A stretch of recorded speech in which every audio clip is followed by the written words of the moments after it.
I still remember that winter like it was yesterday, even though it's been nearly 15 years now. Funny how some things just stick with you, burned into your memory, no matter how much you try to forget. I was fresh out of college, 22, maybe 23, full of myself, and convinced I knew everything there was to know about the world. I'd landed a decent job in the city, an entry-level gig in marketing, which meant I spent my days staring at spreadsheets and dreaming of something more authentic. That's how I ended up volunteering at the wildlife refuge on the outskirts of town. It wasn't exactly remote, but it was far enough from the city lights to feel like a different world. Miles of winding trails, dense forest, a winding creek, and even a couple of small, isolated ponds. My role was simple: trail maintenance and occasionally helping with animal counts, which mostly involved me stumbling around in the woods with a clipboard, trying to look important. It was a good way to get out, clear my head, and feel like I was doing something worthwhile, even if it was just hauling fallen branches off a path. I was pretty good at it too. I knew those trails like the back of my hand, every switchback, every slippery route. I wasn't a hardcore outdoorsman by any stretch, but I could handle myself, or so I thought. My biggest mistake looking back was getting too comfortable, too complacent, and maybe, just maybe, believing I was tougher than I actually was. I often went out alone, especially on the colder days when most of the other volunteers preferred to stay home. I liked the solitude, the quiet. It felt like I owned the entire refuge. This particular day, it was late December, the kind of cold that bites at your exposed skin and makes your breath hang in the air like a ghost. A light dusting of snow had fallen overnight, just enough to make the world look clean and crisp, but not enough to cause real travel problems. The sun was out, a pale, watery disk in the sky, doing little to warm anything. I'd layered up: wool socks, thermal underwear, a heavy fleece, and a windbreaker. I had my trusty Leatherman on my belt, a small first aid kit in my pack, and a thermos of lukewarm coffee. Prepared, I told myself. Always prepared. My task for the day was a long one: check and clear the entire perimeter trail, which was roughly 7 miles of hilly terrain. It was a route that looped around the oldest, most undeveloped part of the refuge, rarely used by casual visitors. That suited me fine. I loved the deep quiet, the feeling of being completely alone with nature. I started early, probably a little too early, but I wanted to be back before dark. Winter days are short, and once that sun dips, the temperature plummets. I remember checking my watch as I locked the gate to the volunteer parking lot. 8:17 a.m. Plenty of time. I walked for hours, methodically clearing small branches, picking up stray pieces of litter, and tightening a loose signpost here and there. The rhythmic crunch of my boots on the frozen earth was the only sound for long stretches. It was peaceful, genuinely peaceful. The air was so still, not even a whisper of wind, just the occasional caw of a crow or the distant drumming of a woodpecker. I was nearing the halfway point, a section of the trail that ran alongside the old Miller's Creek, which was partially frozen over, its edges sparkling with frost. There was an old, gnarled oak tree there, a landmark that always told me I was making good time. Just past the oak, tucked away in a small, almost forgotten clearing that overlooked a bend in the creek, was an old wooden bench. It wasn't one of the official refuge benches, just a weathered, handmade thing someone had probably put there decades ago. It was usually covered in moss, sometimes damp from rain or snow, often splintered. I'd sat on it a few times, usually just to rest my legs for a minute or two, never for long. It was rickety, uncomfortable, and always freezing to the touch. But as I approached it that day, something felt off. It wasn't a sound, not a sight, not really. It was just a feeling, a subtle prickle at the back of my neck, the kind you get when you think someone's watching you, even when you know you're alone. The air around the bench seemed to shimmer slightly, not visually, but almost like a heat haze you'd see on a summer road, except it was 20 degrees out. And then I saw it, truly saw it, a tiny wisp of vapor, like steam, rising from the very center of the bench, dissipating almost instantly into the frigid air. It was barely there, gone before I could properly register it, but I knew I'd seen it. My steps slowed. My breath caught in my throat. It was just a trick of the light, I told myself, the way the cold air met the slightly warmer wood, maybe. But even as I thought it, a cold, irrational dread began to unfurl in my gut. My heart was hammering against my ribs, a frantic drumbeat against the silence of the woods. Just a trick of the light, I tried to tell myself again, but the words felt hollow, like dry leaves skittering across a frozen pond. The dread, that cold, irrational coil, tightened further in my gut. My eyes darted around, scanning the dense underbrush, the skeletal branches of the trees, the partially frozen creek. Nothing, just the endless, indifferent forest. Still, I couldn't just walk away. The image of that shimmering air, that fleeting wisp of vapor, was too sharp, too insistent. My professional curiosity, mixed with a growing, unwelcome fascination, pulled me forward. My boots, which had been crunching rhythmically just moments before, now moved with a deliberate, almost unnatural quiet. Each step felt heavy, like I was wading through thick mud instead of crisp snow. I approached the bench slowly, cautiously, as if it might suddenly lunge at me. It was exactly as I remembered it, old, weathered, a dull gray from years of exposure. Moss clung to its rough-hewn legs in places, and the top slat was split down the middle, a ragged fissure running its length. There was nothing obviously out of place. No fresh footprints in the light dusting of snow around it, other than my own approaching ones. No discarded items. Nothing to suggest anyone had been here recently. Yet the air still felt charged. A subtle wrongness, like a note played just slightly off-key. I stopped a few feet away, hands shoved deep into my pockets, my breath pluming out in nervous clouds. I stared at the spot where I'd seen the vapor. It was gone now, of course. The bench looked utterly normal, utterly inert, but the feeling persisted. It wasn't a cold spot, as one might expect from something unnatural or ghostly. If anything, there was an almost imperceptible lack of extreme cold right above the bench, a tiny pocket where the air didn't seem quite as frigid. It was almost like a heat signature, but incredibly subtle, something my mind struggled to register or quantify. My gaze narrowed, trying to pierce through the mundane reality of wood and snow to whatever fleeting anomaly had disturbed it. Then, just as I was about to dismiss it, to chastise myself for letting my imagination run wild, it happened again. Not as dramatic as the first time, not a distinct wisp, but a faint, almost transparent wavering in the air directly above the center of the bench. It was like looking through a pane of old glass that distorted reality just a fraction. It was so faint, I almost convinced myself it was an optical illusion, a trick of my tired eyes. But no. My eyes were wide open, focused, straining, and it was there. A subtle, silent shimmer, rising perhaps an inch or two above the splintered wood, then vanishing. It was so quick, so subtle that if I hadn't been looking for it, I would have missed it entirely. This time the dread wasn't irrational. It was a cold, hard knot in my stomach, solidifying into something like fear. My mind, usually so quick to rationalize, found itself scrambling, coming up empty.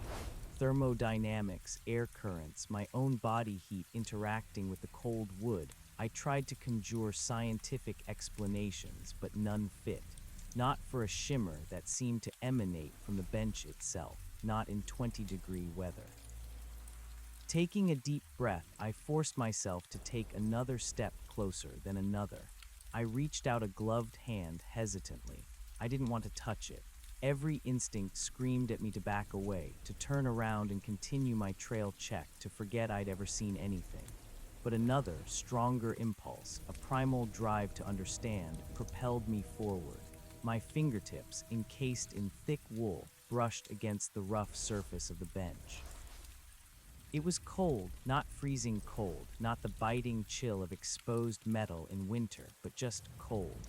The natural cold of weathered wood on a December morning. There was no warmth, no residual heat from the vapor. My rational mind breathed a sigh of relief. See, nothing, just wood. But as I pulled my hand back, I noticed something. A faint, almost imperceptible discoloration on my glove. It was a smudge, a thin, reddish-brown smear that hadn't been there before. It looked like rust or dried mud, but the bench wasn't rusty, and there was no mud around, only frozen earth and a thin layer of pristine snow. I frowned, pulling off my glove. The smudge was tiny, no bigger than a fingernail clipping. I rubbed it between my thumb and forefinger. It was dry, granular, almost powdery, and when I looked closely, it had a faint, coppery sheen to it. My brow furrowed. What was this? It didn't smell like anything. I squinted at the bench again, tracing the path my glove had taken. I saw nothing on the wood that could have caused it. The surface was rough, but clean of any obvious residue. My gaze drifted down to the ground around the bench. The dusting of snow was undisturbed, save for my own footprints. But then, about a foot to the left of the bench's front leg, something else caught my eye. A tiny indentation in the snow, barely noticeable. It was circular, maybe an inch across, and too perfectly round to be natural. It looked almost like someone had pressed a thick coin into the snow. And surrounding it, fanning out in an almost perfect circle, were even tinier, pinpoint holes, like the tips of needles had been pushed into the frost. It was utterly baffling. It didn't look like an animal print. It didn't look like anything I'd ever seen. I crouched down, ignoring the cold seeping into my knees, my breath held captive in my chest. I stared at the imprint. It wasn't deep, just a subtle compression of the snow, yet it was distinct. The central circle, the radiating pinpricks. My gaze followed an imaginary line from the imprint, back towards the bench. It was directly in front of where someone would sit, almost perfectly centered. A sudden, sharp snap from the forest behind me made me jump, my heart leaping into my throat. I whirled around, adrenaline flooding my system, ready to confront whatever had made the noise. But it was just a branch, heavy with ice, cracking under its own weight and falling to the frozen ground with a muffled thud. The sound echoed in the sudden silence, making me feel even more exposed, more vulnerable. I took a few deep breaths, forcing my pulse to slow. This was too much. The shimmering air, the mysterious smudge, the inexplicable imprint in the snow. This wasn't some fallen branch or a loose signpost. This was something else. Something I didn't understand, and I was alone, deep in the woods, hours from the nearest person. The solitude I usually craved suddenly felt like a suffocating blanket. A cold rationality began to assert itself, a voice of self-preservation. You need to report this, it urged. You don't mess with things you don't understand, especially when you're alone. I pulled out my phone. No signal, of course. This part of the refuge was a notorious dead zone. I'd have to hike back, probably at least a good hour or two, to get to a spot where I could call anyone. The thought of leaving, of putting distance between myself and this unsettling anomaly, was incredibly tempting. But then another thought, a stubborn, almost foolish streak of determination, pushed through. What would I report? I saw some shimmery air and a weird circle in the snow. They'd think I was crazy. They'd tell me to get some rest, or maybe suggest I'd had too much coffee.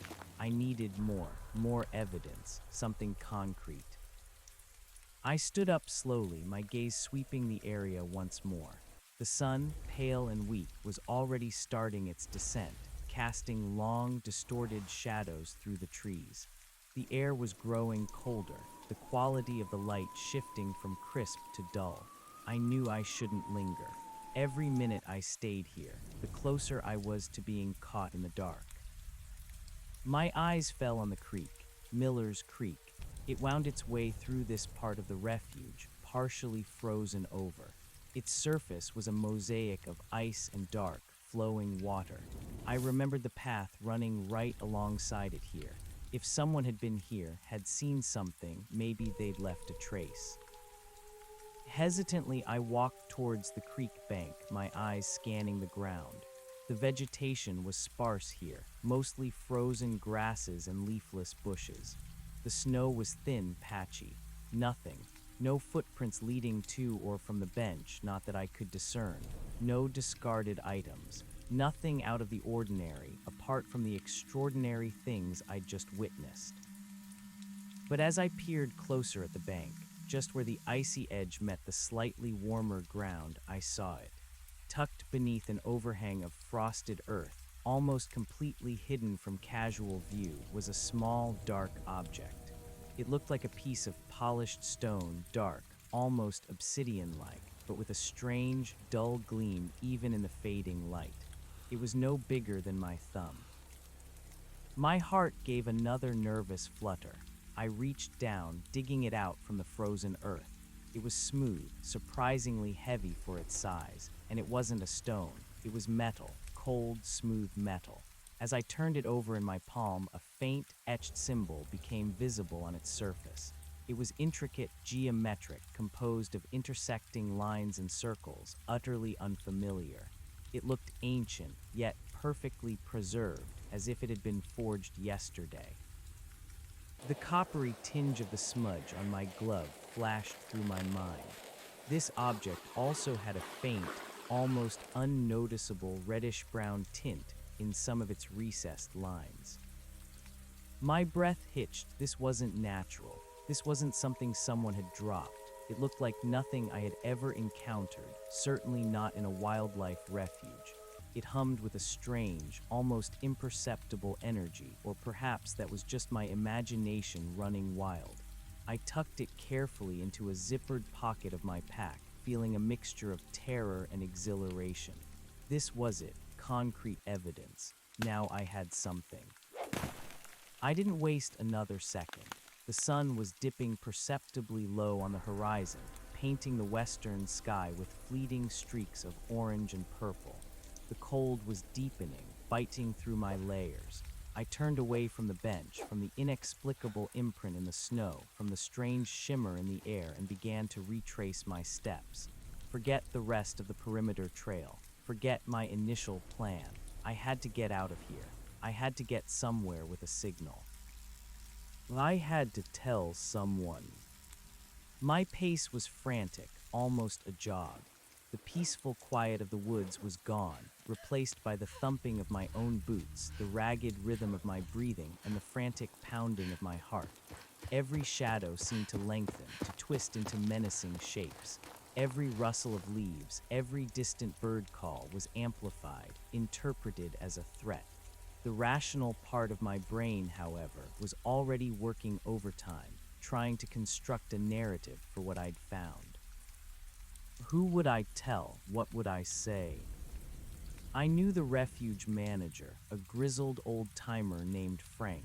He was a good man, pragmatic, a bit of a skeptic when it came to anything outside his realm of understanding. He'd probably chuckle, tell me I'd been working too hard, and suggest I lay off the coffee. But Frank was also thorough. If I showed him the object, the metallic piece, he'd have to take me seriously. He had to. The path seemed endless. My legs burned, my lungs ached with the effort, but I pushed myself harder. The light was fading fast now, the trees becoming indistinguishable dark silhouettes against the twilight sky. The temperature was plummeting. The wind, which had been absent all day, began to pick up, a low, mournful moan through the branches. It felt like the forest itself was sighing, warning me. By the time I reached the main entrance of the refuge, it was almost completely dark. The volunteer parking lot was empty, my car the only one left. I fumbled with my keys, my fingers stiff with cold and nerves, and practically dove inside. The familiar scent of old coffee and stale snacks was a comforting anchor in the storm of my thoughts. I started the engine, blasting the heater, watching my breath finally stop misting in the air. My phone, blessedly, buzzed to life as I pulled out of the refuge gate. A flood of missed texts and emails, and then a strong signal bar. I immediately dialed Frank's number. It rang once, twice, then clicked. Frank here, his voice was gruff, a little tired. Frank, it's Alex. My voice was breathless, raspy. Alex, what's up? You all right? Sound like you ran a marathon. I think I found something really strange, out by Miller's Creek on the perimeter trail. There was a pause, a slight hesitation on the other end. Strange how Alex, a new species of fungus, another of Johnson's lost fishing lures, Frank chuckled, his attempt at levity falling flat against my palpable distress. No, Frank, not like that. It's, I don't know, anomalous. I found this object, and there was this shimmer, and an imprint in the snow. I need to show you. Can I come over? My voice was probably too urgent, too high-pitched. Another pause, longer this time. Alex, it's late, and it's getting cold. Can this wait till morning? You sound pretty worked up. Maybe you just saw something that spooked you, the way the light hits things out there. No, Frank, please, I have something. I have a piece of it. It's metal, with symbols. It's not natural. I really think you need to see this now. I heard the desperation in my own voice. Frank sighed a long, weary sound. All right, don't get your knickers in a twist. Come on over, I'll be up. But just for a minute. And you better have a damn good explanation for waking an old man. I gave him my word, my heart still racing, but a sliver of relief cutting through the fear. At least someone was going to listen. Frank lived in a small, tidy house just a few miles from the refuge, his porch light a welcoming beacon in the otherwise dark rural landscape. I practically skidded into his driveway. He met me at the door, a heavy wool sweater over his pajamas, his face etched with concern but also a hint of skepticism. His eyes, usually crinkled in a perpetual good-natured squint, were sharp, assessing. All right, come in. It's freezing out there. What's got you all rattled? He said, leading me into his cozy living room. A faint smell of wood smoke and old books hung in the air. I pulled the metallic object from my pack, my hand trembling slightly as I offered it to him. I found this buried under the creek bank, near the old bench on the perimeter trail, and that's not all. There was a weird shimmering, like heat haze, coming from the bench, and a strange imprint in the snow right in front of it. Frank took the object, turning it over in his calloused fingers. He didn't dismiss it immediately. His brow furrowed as he examined the intricate etching. He ran his thumb over the symbols, then over the smooth, dark surface. Well, I'll be. This ain't no rock, that's for sure. And it ain't nothing I've ever seen come out of these woods. He held it up to the light. Looks like some kind of alloy, too heavy for its size to be anything common. And these symbols, he squinted. Never seen anything like M. Looks almost ancient, or maybe futuristic, hard to say. His initial skepticism seemed to waver, replaced by genuine curiosity. All right, Alex, tell me what happened, from the beginning, and try to be clear, no embellishments. I recounted everything. The bitter cold, the peaceful trek, the feeling of unease as I approached the bench. The shimmering air, the faint wisp of vapor, the prickle on my neck, my reluctant approach, the tiny smudge of coppery residue on my glove, the inexplicable circular imprint in the snow with its radiating pinpricks, and finally finding the metallic object. I tried to keep my voice steady, factual, avoiding any hint of the terror I'd felt. Frank listened intently, occasionally nodding, his gaze fixed on my face, searching for any signs of fabrication. When I finished, the room was silent except for the crackling of the logs in Frank's fireplace. He held the metallic object up once more, turning it, examining it from every angle. So you're saying this shimmering was like a heat haze in 20-degree weather, and it was coming from the bench? Yes, and it was subtle, Frank. So subtle, I almost convinced myself it wasn't there. But it was, and the vapor, it was gone in an instant, but I saw it. He hummed a low, thoughtful sound, and this imprint in the snow, you're sure it wasn't an animal? Absolutely, it was perfectly round, and the pinpricks were too regular, nothing natural. Frank stood up, walked to his small study, and returned with a magnifying glass. He held it to the object, examining the symbols with a renewed intensity. This is remarkable, Alex. I've lived around these woods for 50 years, walked every inch of them, and I've never seen anything like this. This ain't Native American, not that I recognize, and it's not any kind of colonial artifact I know of. The craftsmanship is too perfect. He gestured to the object. Look at these lines, flawless, no tool marks, no imperfections. He looked up at me, his eyes serious now. You did good bringing this to me, Alex. This isn't something to take lightly. There are a lot of people who would be very interested in something like this, and not all of them would have good intentions. A chill that had nothing to do with the winter night ran down my spine. What do you mean, Frank?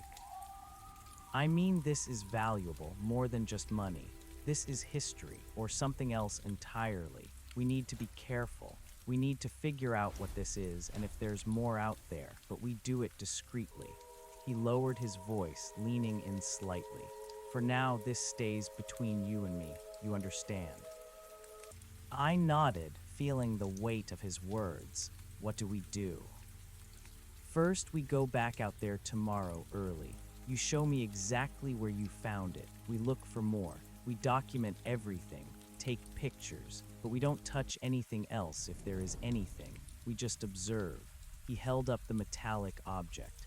I'm going to put this in my safe for now. No one needs to know about this until we have more information. Relief washed over me. Frank believed me. He was taking it seriously, and he had a plan. Okay, I said, feeling a sense of purpose replace the lingering dread. Tomorrow morning, as early as you want. I left Frank's house feeling a strange mix of fear and excitement. The fear was still there, the lingering unease of encountering the truly inexplicable.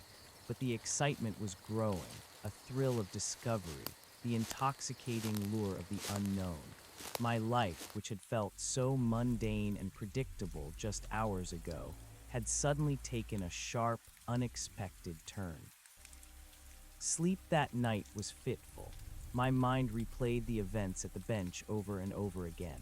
The shimmering air, the vanishing vapor, the perfect imprint, the strange metallic object. Each detail seemed to embed itself deeper into my memory. I dreamt of geometric symbols, of cold metal humming with silent energy, of an endless, silent forest stretching out beneath an indifferent sky. The next morning, I was at Frank's door before the sun had even properly risen. He was ready, dressed in heavy winter gear, a thermos of coffee in his hand, and a serious expression on his face. He had a small digital camera and a notebook tucked into his pack. "Morning, Alex, ready to face the music?"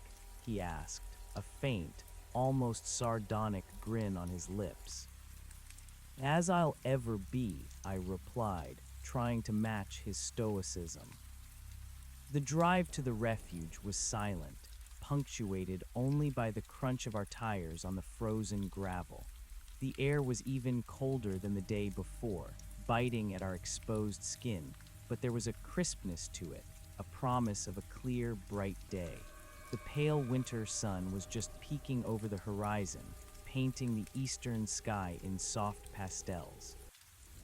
As we locked the gate behind us and started down the perimeter trail, Frank's demeanor shifted. He became all business, his eyes constantly scanning the trees, the ground, listening to the subtle sounds of the waking forest.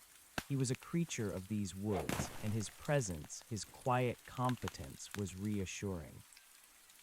"Tell me again about the exact spot," he said, his voice low as we walked. I reiterated the landmarks, the old oak, the bend in Miller's Creek.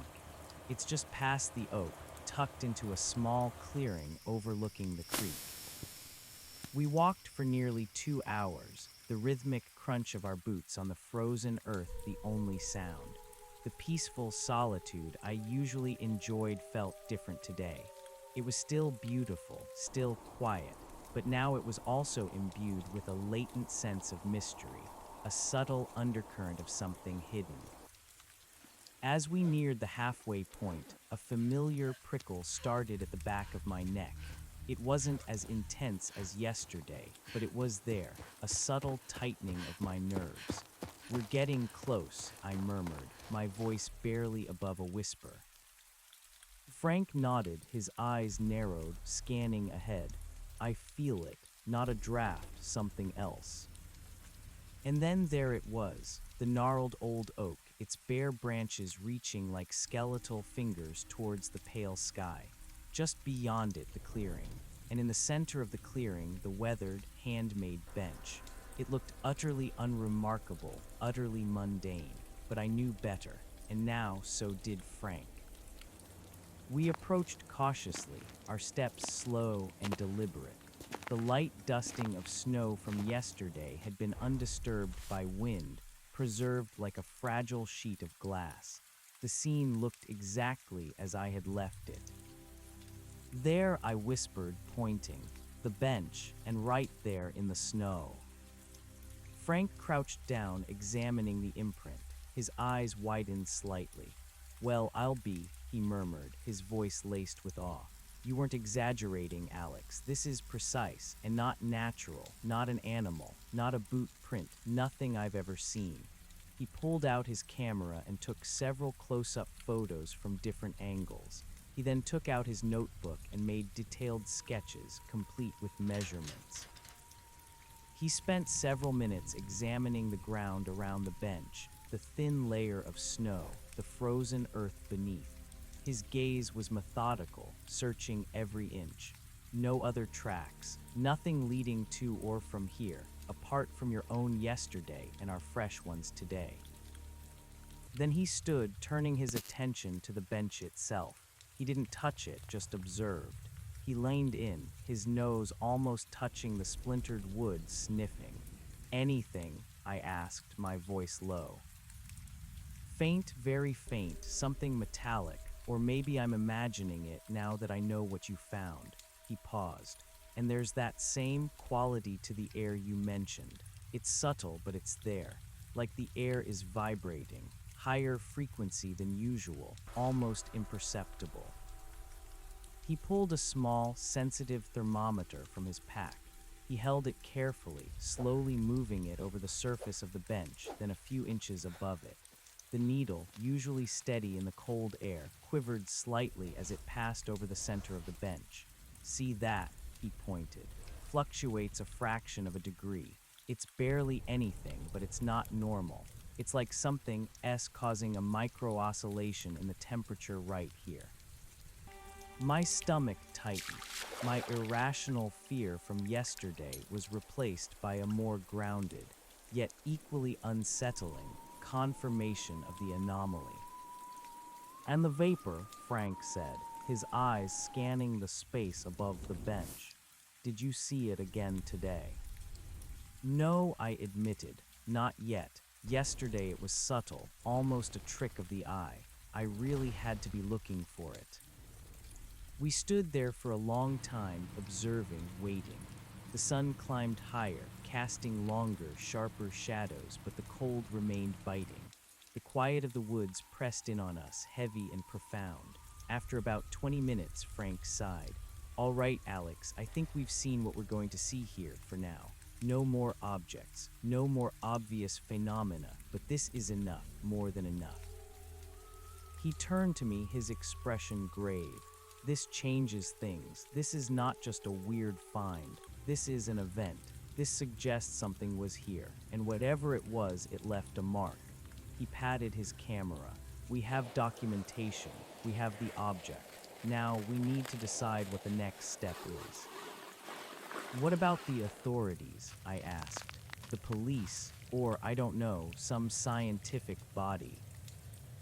Frank shook his head slowly. Police, they just laugh us out of the station. An anonymous metal object and a weird footprint in the snow. They deal with missing persons and poaching. This isn't their department. As for a scientific body, who? NASA, SETI, we have no idea what this is. We could become a laughingstock, or worse. His eyes took on a far-off, worried look. Someone might try to take it, to exploit it. No, for now, we keep it contained. So what do we do? I pressed. Frank looked at the bench, then at the surrounding woods, a deep furrow in his brow. We go back to my place. We do some research. We try to identify that material, those symbols. We try to find out if there are any other reports, any similar finds anywhere. We work backwards, piece by piece. He paused. And for now, Alex, you don't come out here alone again, and you definitely don't touch anything. I nodded, a new sense of responsibility settling upon me. This was no longer just a personal, unsettling discovery. This was something bigger, and Frank, in his quiet, methodical way, was treating it with the seriousness it deserved. We left the clearing, the strange bench, and the inexplicable imprint behind, walking back towards the refuge entrance in a different kind of silence. It was a silence filled with unspoken questions, with the weight of the unknown. Back at Frank's house, we settled into his study, a small room lined with shelves overflowing with books on local history, geology, botany, and obscure natural phenomena. Frank had an old desktop computer, and while he wasn't exactly tech-savvy, he knew how to navigate the internet for research.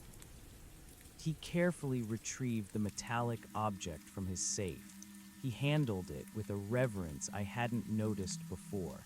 He placed it on a clean cloth on his desk under a strong lamp, and we began our work. "Okay," Frank said, his fingers poised over the keyboard. "Let's start with the symbols. Can you draw them for me, Alex, as accurately as you can remember?" I pulled out my notebook and a pencil. My artistic skills were rudimentary at best, but I tried my best to replicate the intricate design on the object. The intersecting lines, the perfectly formed circles, the way they seemed to flow into each other. It was hard. The symbols were complex, almost like a tiny, stylized map or a fragment of an alien language. As I drew, Frank started typing, searching for terms like ancient symbols, geometric, unknown metallic artifacts, archaeological finds, strange materials. The results were a dizzying array of images and articles, most of which were easily dismissed as hoaxes, misidentifications, or well-known cultural motifs. Nothing matched, not even close. We spent hours like this. I described the material, the weight, the smooth coldness, the faint coppery sheen. Frank searched for unidentified metal alloys, unusual mineral composition. He even tried combinations like heat haze cold weather phenomenon and circular ground imprints unexplained. Again, nothing conclusive. The internet was a vast ocean of information, but without the right keywords, it was like trying to find a specific grain of sand. As the afternoon waned into evening, a sense of frustration began to set in. We had hit a wall. The object remained a mystery. The symbols remained unidentifiable. The phenomenon at the bench remained unexplained. "This is getting us nowhere," Frank finally admitted, rubbing his tired eyes. It's too specific, too unique. We don't have enough to go on. We need to go broader, think outside the box. He leaned back in his chair, staring at the object. What if it's not from Earth? He mused aloud, half joking, half serious. I swallowed, the thought chilling me despite myself. You think aliens. Frank let out a short, mirthless chuckle. Now don't go jumping to conclusions, Alex, but we can't rule anything out yet. We have no context, no frame of reference. This thing is defying every conventional explanation we can throw at it. And the phenomena at the bench, that temperature fluctuation, that shimmer, that vapor, it's not natural for this environment. He pulled a thick, worn book from a shelf. Let's try a different approach. Instead of trying to identify the object directly, let's look for similar events or sightings that match the conditions. Unexplained phenomena in isolated areas, historical accounts, folklore even. We delved into old texts, dusty tomes about local legends, reports of strange lights in the sky, unusual occurrences in the wilderness. Most of it was sensationalist garbage, but every now and then a nugget of something intriguing would surface. Frank pointed to an old newspaper clipping from the 1950s, yellowed with age, detailing a mysterious light seen by a local farmer in the woods, not far from the refuge. Another article from the late 1800s mentioned strange, glowing stones found by lumberjacks deep in what was now the northern part of the refuge. These are vague, I pointed out, and there's nothing about an actual object or a bench or a specific imprint. True, Frank conceded, but it shows there's a history of unusual things happening in these parts. This area isn't entirely untouched by strangeness. He paused, tapping his finger on the metallic object. What if this isn't just an artifact? What if it's a component? My blood ran cold. A component of what? I don't know, a larger device, some kind of machine. He looked at me, a speculative glint in his eye. Think about it, the precise imprint in the snow, the localized energy signature at the bench. What if something was placed on the bench, something that used this thing as a key or a power source or a data chip? The idea was outlandish, but it resonated with the impossible perfection of the object. It made a horrifying kind of sense. If this was a component, what was the rest of it, and where was it? What if it was a drone? I suggested, trying to be rational. Some advanced military drone that landed there and this fell off. Frank considered it possible. The technology exists, though this metal looks different. But a drone wouldn't leave an imprint like that, and it wouldn't necessarily cause a localized shimmer. It also wouldn't leave a piece of itself buried in the creek bank. Drones are usually designed to be retrieved or self-destruct. He shook his head. No, Alex, this feels older, or more unknown, not something from our current terrestrial military. His words sent another shiver down my spine. The possibility of something truly alien, truly beyond human understanding, was becoming increasingly difficult to dismiss. We continued our research late into the night. Frank, despite his age, had an enduring energy, fueled by the thrill of the chase. I, on the other hand, was starting to feel the exhaustion of 2 days of high alert, compounded by a lack of sleep. My eyelids were heavy, my thoughts starting to blur. Finally, Frank closed his laptop with a decisive click. All right, Alex, we've done all we can for tonight.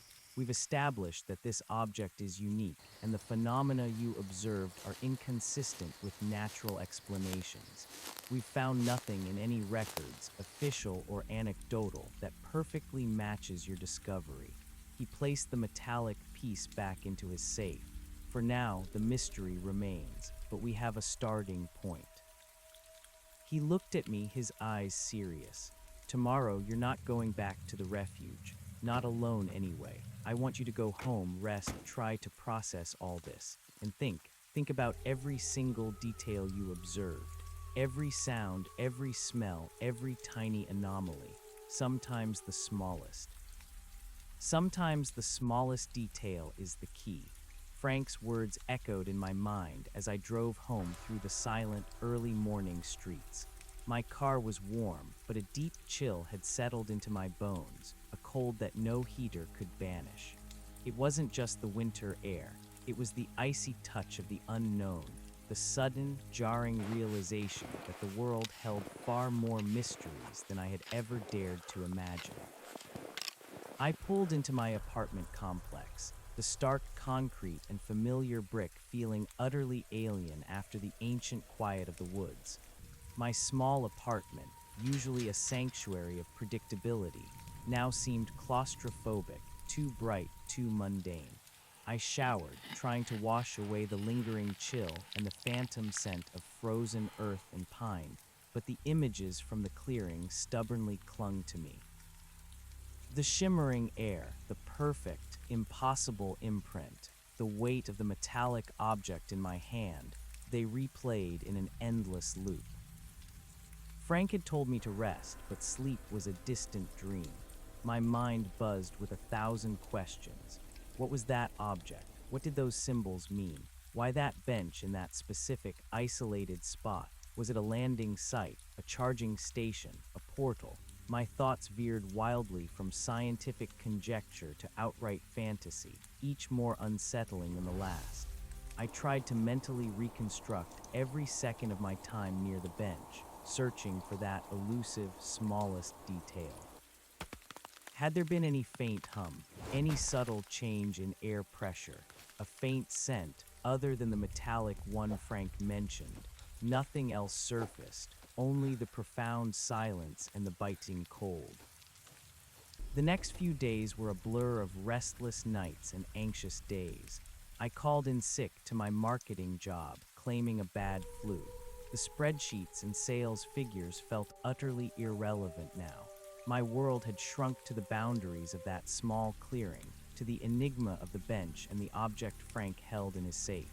Frank called me daily, brief, clipped conversations. He was still researching, still hitting walls. He'd tried contacting an old friend, a retired geologist with a reputation for unconventional theories, but the man was out of town. Anything, I'd ask, my voice always tight with anticipation. Nothing new on the object, Alex, he'd reply, his voice weary. No matches. The material composition is proving elusive even with the few contacts I've subtly put feelers out to. It's not any common alloy, not even rare earth metals, and the symbols are still a complete blank. As for the phenomena at the bench, it remains consistent with your observations, a very localized, almost unmeasurable energy fluctuation. If I didn't know better, I'd say it's contained, waiting. The word contained made my stomach clench. What was being contained, or what was doing the containing? A week passed. The new snowfall covered the imprint at the bench, burying the immediate evidence, but the mystery remained. The metallic object, however, was still solid proof. Frank arranged for us to meet at his house on Saturday. He found an old friend who might be able to help, someone he trusted completely. Her name is Dr. Evelyn Reed, Frank explained over the phone. She's a materials scientist, brilliant woman. Used to work for a major research institution, but she retired a few years back. Now she consults on rare geological finds, metallurgical analysis, that sort of thing. She's eccentric, but sharp as a tack and discreet. I told her I had a geological anomaly I needed her to look at, something I stumbled upon in the refuge. Didn't mention any of the other stuff, of course, just the object. My heart hammered with a mix of relief and trepidation. A real scientist, finally. Saturday dawned crisp and clear. the kind of day that looks beautiful but feels deceptively cold. I arrived at Frank's house a few minutes early, my nerves frayed. He was already sitting at his kitchen table, a steaming mug of coffee in front of him, looking unusually formal in a clean flannel shirt instead of his usual worn jacket. "She'll be here any minute," he said, sensing my tension. "Remember, Alex, stick to the script. We found it buried like a rock. Don't volunteer anything about shimmers or imprints unless she presses. Let her draw her own conclusions about the object itself." I nodded, trying to calm my breathing. This felt like a covert operation, far removed from my usual life of spreadsheets. A few minutes later, a well-maintained, slightly vintage SUV pulled into Frank's driveway. A woman emerged, tall and slender, with a shock of silver hair pulled back in a neat bun. Dr. Reed. She looked to be in her late 60s, but her eyes, framed by intelligent crow's feet, were remarkably bright and alert. She wore practical hiking boots and a tailored wool coat. "Frank, you old rascal," she said, her voice warm but with a clear undertone of authority as she stepped into the living room. "What marvel have you unearthed for me now? Another meteor fragment you swear fell in your backyard." She winked, but her gaze quickly swept over me, assessing. "Evelyn, good to see you," Frank said, a genuine smile on his face. "This is Alex. He's a volunteer at the refuge. We stumbled upon something together." "Alex," she acknowledged with a polite nod, her eyes still holding that perceptive glint. "A pleasure." Frank led us into his study, where the metallic object lay on the clean cloth on his desk, bathed in the strong lamp light. Dr. Reed approached it slowly, her expression shifting from polite curiosity to intense focus. She didn't speak for a long moment, simply observed. She circled the desk, leaning in, her hands clasped behind her back. "Remarkable," she finally murmured, her voice barely a whisper. "Truly remarkable." She pulled a pair of thin white gloves from her pocket and slipped them on. Gently, she picked up the object. She turned it over and over, examining every angle, every etched line with the precision of a jeweler. She didn't need a magnifying glass. Her eyes seemed to miss nothing. "The craftsmanship is flawless," she said, more to herself than to us. "No tool marks, as Frank mentioned. The surface texture is uniform, almost unnaturally so, and the weight quite dense for its apparent size." She ran a gloved finger over the symbols. "These etchings, they're not superficial, they're integral to the structure. This isn't a decorative piece applied to a surface. This material was either formed with these symbols, or they were somehow grown into it." My breath hitched. "Grown into it," I repeated, unable to suppress my awe. She glanced at me, a faint smile playing on her lips. A figure of speech, perhaps, but the point is, this isn't conventional machining. It's beyond our current capabilities, at least at this level of perfection. She then pulled a small, pen-like device from her own bag. "Mind if I run a quick spectrographic analysis?" Frank nodded, gesturing permission. Dr. Reed pressed the device against the object. A faint, almost invisible light emanated from the tip of the pen, scanning the surface.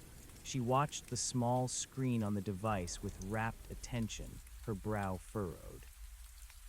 "Fascinating," she muttered.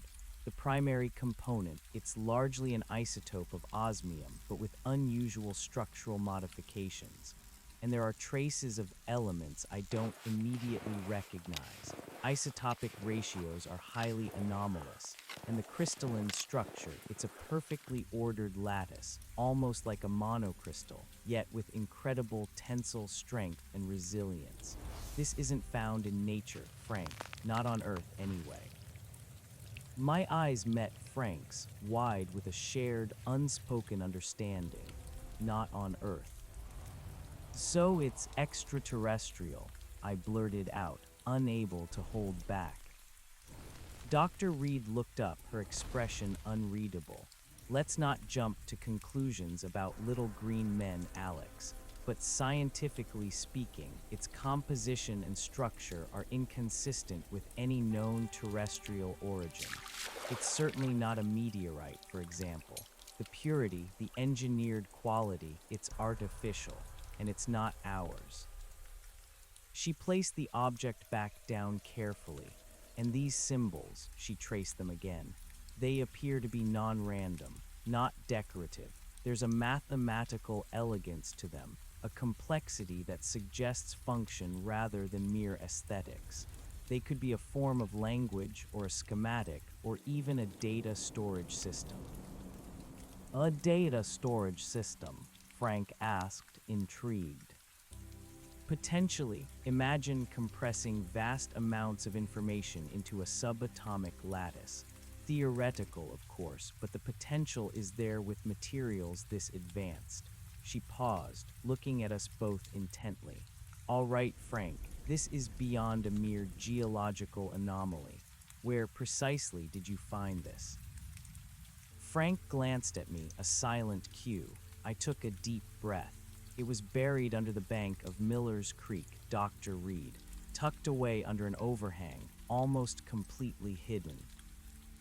And was it alone, she asked, her gaze sharp, or were there other anomalies? Frank and I exchanged another look. She was pushing. Her scientific intuition was clearly telling her there was more to this story than a simple buried object. Frank sighed. All right, Evelyn, we'll be completely candid with you, but you need to understand this is strictly between the three of us. No one else. Not yet. She nodded, her expression grim. My professional ethics demand discretion, Frank. You know that, especially with something this potentially profound. We told her everything. The shimmering air, the vanishing vapor, the subtle temperature fluctuations, the perfectly circular imprint in the snow with its radiating pinpricks, the almost imperceptible hum I had imagined, but which Frank had later sensed. We described the complete picture, emphasizing how out of place and inexplicable it all was. Dr. Reed listened without interruption, her eyes never leaving our faces. When we finished, the silence in the room was heavy, charged with the weight of our shared secret. She looked back at the object, then at us. So, she began slowly, her voice thoughtful. An advanced, non-terrestrial artifact, found at a site exhibiting localized energy anomalies, implying some form of interaction or function, and a unique ground imprint, suggesting a landing or placement mechanism. She steepled her fingers, tapping them lightly. This is monumental and terrifying. Terrifying, I asked. Yes, Alex, because if this is indeed a component, as Frank speculates, then something much larger, much more complex was at that location. And if it's not ours, then we have no frame of reference for its purpose, its capabilities, or the intentions of whoever created it. We are utterly unprepared for something like this. She stood up, pacing the small study. My preliminary assessment of the material suggests it's not simply inert. There's a latent energy signature, very subtle but present. It's almost like it's sleeping or waiting for activation. The word activation sent a fresh wave of dread through me. What do we do, Evelyn? Frank asked, his voice betraying a hint of the fear he rarely showed. She stopped pacing, turning to face us. First, we need to gather more data. Much more. I'd like to visit the site with proper equipment. Not just a handheld thermometer, Frank. We need ground-penetrating radar, spectral analyzers, EMF detectors, gravimeters. We need to measure every possible parameter of that localized anomaly. 1 second, I pressed. Second, we continue to keep this absolutely quiet, she said, her voice firm. I have some high-level contacts, former colleagues who might be able to help, but introducing this kind of anomaly could cause panic, or worse, attract the wrong kind of attention.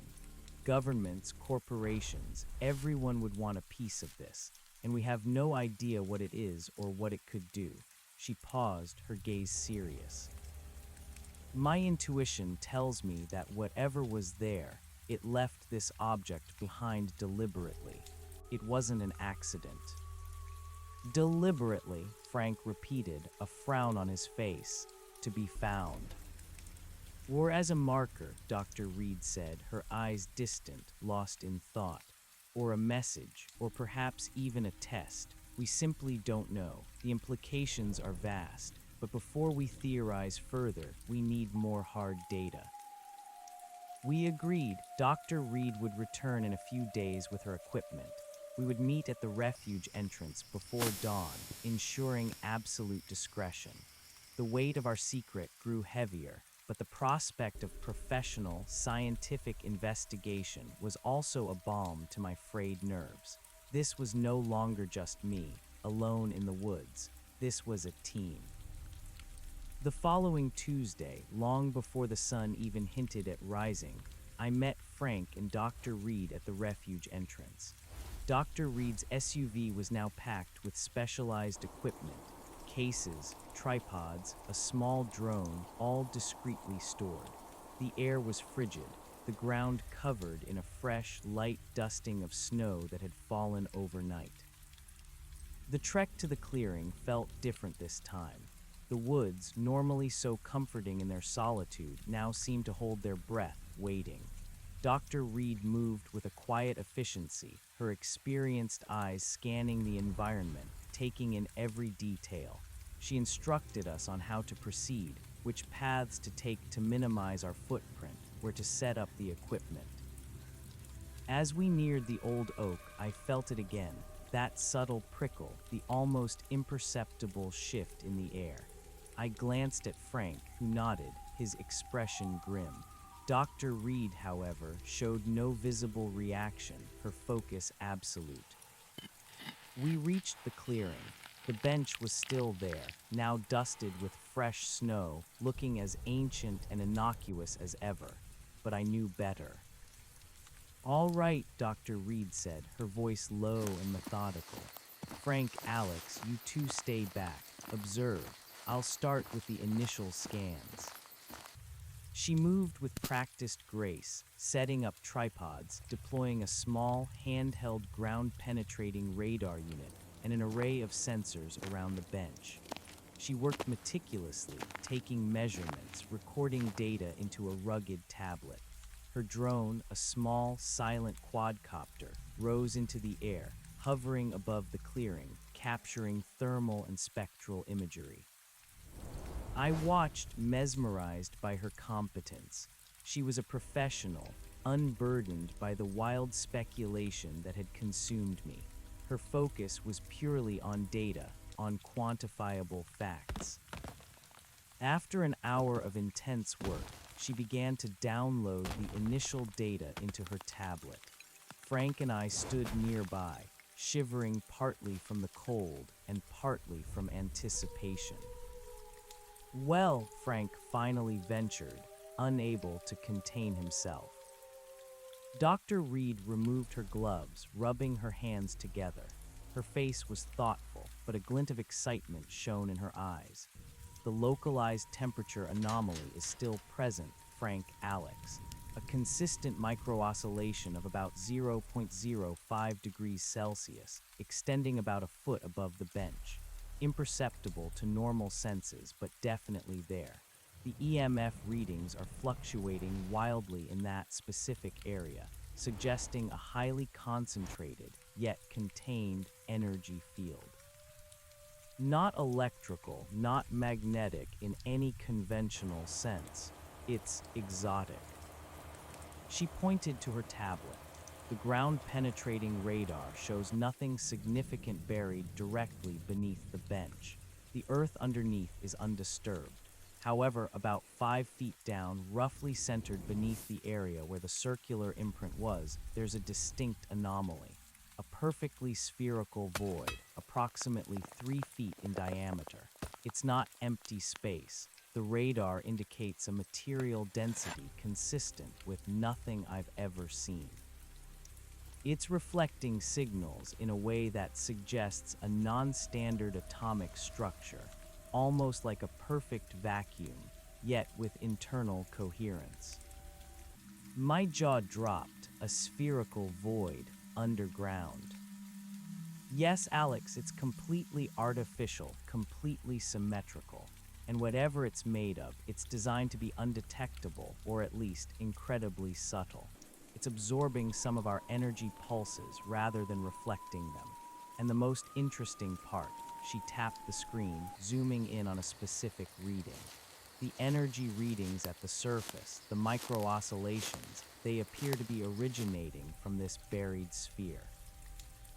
Frank whistled softly. So the bench isn't the source, it's just on top of something. Precisely, Dr. Reed confirmed. The bench seems to be merely a marker, or perhaps it was placed there coincidentally. The real anomaly, the real source of energy, is buried beneath the surface, and it's interacting with the surface in a very specific, limited way. Like a beacon, I suggested. Or a power source, Frank added. Or a component within a larger system, Dr. Reed mused, her eyes scanning the clearing as if she could see through the earth. The circular imprint you saw, Alex, the radiating pinpricks, they match the energy signature's distribution pattern from this sphere. It suggests something settled directly on that spot, drew energy from or communicated with the sphere, and then departed, leaving the object you found behind. She paused, taking a deep breath. This confirms my initial hypothesis about the artifact. It's not just an artifact, it's a key, or a communication device, or a data recorder, something that interacts with this buried sphere. So what is the sphere? I asked, my voice barely a whisper. Dr. Reed shook her head. We don't know, not yet. We can't get a definitive material analysis from this distance. We can only tell that it's highly unusual, incredibly dense, and perfectly engineered. And whatever it is, it's definitely not from Earth. The implications hung in the cold air, stark and undeniable.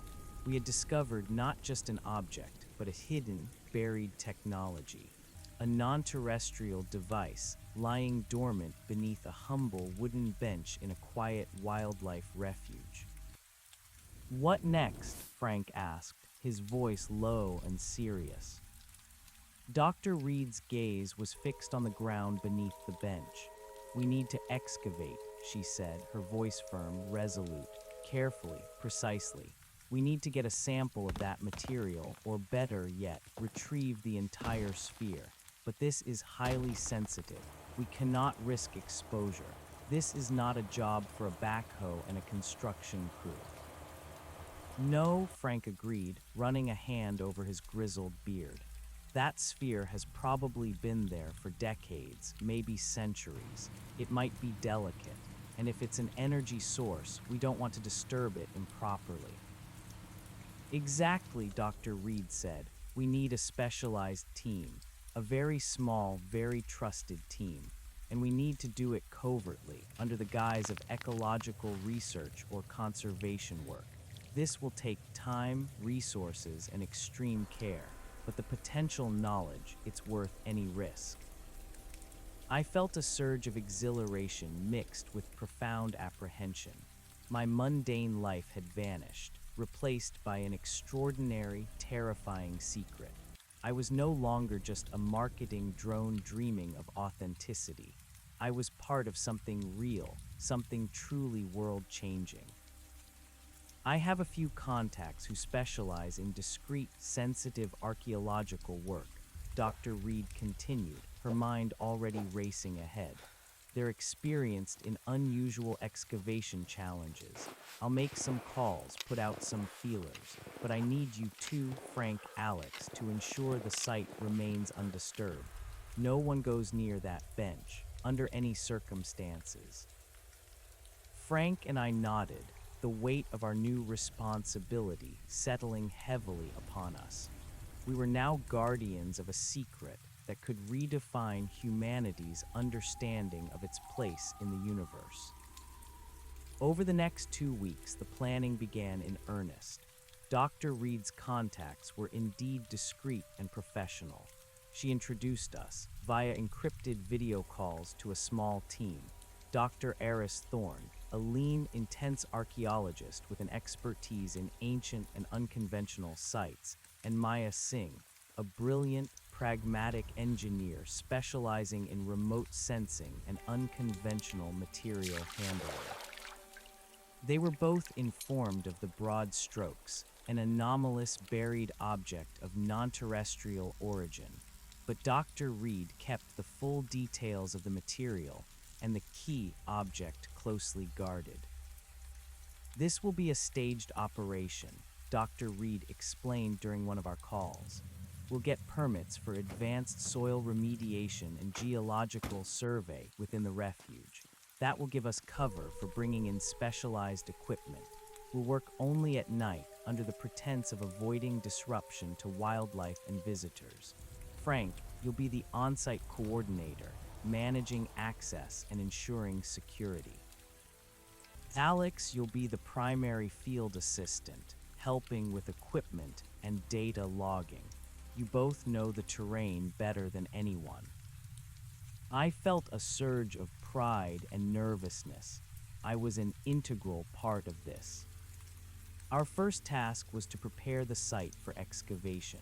We spent several nights discreetly clearing brush, setting up temporary lighting powered by silent generators hidden deep in the woods, and establishing a perimeter that looked natural but would alert us to any intruders. Frank and I worked tirelessly, fueled by adrenaline and the sheer magnitude of our mission. Dr. Reed and her team would occasionally join us, bringing more sophisticated sensing equipment to refine the exact coordinates and depth of the sphere. During these preparation nights, I often found myself staring at the bench, at the spot where the energy emanated. The cold was constant, the silence profound, but now I could almost feel the subtle hum beneath the earth, a faint tremor of power waiting to be awakened. One particularly cold night, as Frank and I were setting up a motion sensor disguised as a trail marker, Frank paused, looking at the bench. "You know," he said, his voice low, "I've been thinking about this for weeks. About that initial shimmer you saw, Alex, and the vapor." "What about it?" I asked, tightening a bolt on the sensor. "Evelyn thinks it's an energy signature, right? An oscillation. But what if it was also a residual effect, a wake after whatever was there left?" He paused, picking up a handful of frozen earth, letting it sift through his fingers.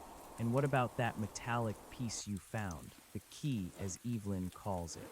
You said it had a coppery tint in its etched lines, right?" "Yes, faint, but definitely there," I confirmed, remembering the smudge on my glove. "And what about the object itself? When Evelyn first analyzed it, she said it was an isotope of osmium with unusual structural modifications. But then she mentioned elements she didn't recognize." "What are you getting at, Frank?" "Just details," he said, shaking his head. "The smallest details. I've been reading some of Evelyn's old papers, the ones she wrote before she retired. She specialized in rare earth elements, exotic alloys. She mentioned something about a new class of transuranic elements, theoretical ones with unusual properties, highly stable, with incredibly high energy densities. And some of those theoretical elements, when synthesized, could exhibit properties of light absorption and emission that we wouldn't expect." My mind raced. "Are you saying the vapor, the shimmer, it might have been some kind of atmospheric interaction with these exotic elements?" "Maybe," Frank murmured, Or maybe it was a byproduct of whatever was happening there, a subtle release. Not heat, not steam, but something unique to that material. It's all speculation, of course, but Evelyn's always been good at connecting the dots. She's just being cautious, withholding her full theories until she has more data. That's how she works. His words sent a shiver through me. The implications were immense. If the object, and by extension the sphere, contained these theoretical, energy-dense elements, what kind of power were we dealing with, and what could they do? The official excavation began on a moonless night, 2 weeks after Dr. Reed's initial assessment. The team arrived in unmarked vehicles, their equipment carefully camouflaged. Dr. Thorne and Maya Singh were even more focused and professional than I had anticipated. Dr. Thorne, with his lean frame and piercing blue eyes, moved with the quiet intensity of a predator. Maya, calm and methodical, set up an intricate web of sensors, ground stabilizers, and atmospheric monitors. Our goal was to dig a precise, narrow shaft down to the sphere, then create a small chamber around it for detailed study and eventual extraction. This was not an archaeological dig, it was more like surgical extraction. The first few nights were grueling. The ground was frozen solid, requiring specialized pneumatic tools and constant vigilance. Frank managed the logistics, keeping track of our permits, monitoring the perimeter, and ensuring our operations remained unseen and unheard. I assisted Maya with sensor placement, data logging, and general support, learning on the fly. Dr. Thorne oversaw the excavation itself, guiding the work with meticulous precision, carefully sifting every handful of frozen earth for any anomalies. The atmosphere at the site was one of quiet, intense concentration. No one spoke more than necessary. The crackle of walkie-talkies and the low hum of the drilling equipment were the only sounds, punctuated by the rustle of the wind through the bare branches. On the third night of the excavation, just as dawn was beginning to paint the eastern sky with a faint glow, Dr. Thorne's voice crackled over the comms, a note of quiet urgency in his tone. "We've reached it," he said. "Initial contact with the anomaly, about 5 feet down, just as the GPR indicated." A ripple of excitement and apprehension went through the team. Maya immediately began adjusting her sensors, checking the atmospheric readings. Frank and I hurried to the edge of the pit, peering down. Below, in the soft glow of the work lights, a small section of the sphere was visible. It was a dull, perfectly smooth, charcoal gray surface. It didn't reflect light so much as absorb it, creating an almost impossible blackness. It was utterly devoid of texture or seam. "Incredible," Maya whispered, her eyes wide. "The surface temperature is exactly ambient. No heat signature, no cold sink. It's completely inert thermally." Dr. Reed, who had just arrived at the site, knelt beside the pit, her face pale in the dim light. She reached out a gloved hand, not touching, but hovering just above the surface of the sphere. "The material, it's absorbing light," she murmured, "and our energy pulses. It's almost perfectly non-reflective. This confirms the unique structural properties. Whatever it's made of, it's designed to be incredibly dense, incredibly robust, and almost entirely invisible to conventional detection." She looked up at the team. "All right, we proceed with extreme caution.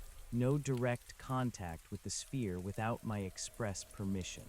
Maya set up the atmospheric sampling around the pit. "Eris, expand the chamber around it, gently, to expose more of the surface. We need a wider view. Alex, keep a constant log of all environmental readings." The work continued, slow and painstaking. Hours passed. By the time the sun had fully risen, painting the forest in stark contrasts of light and shadow. The spherical object was mostly exposed within its carefully carved chamber. It was indeed a perfect sphere, about 3 feet in diameter, nestled in the earth like an enormous alien pearl.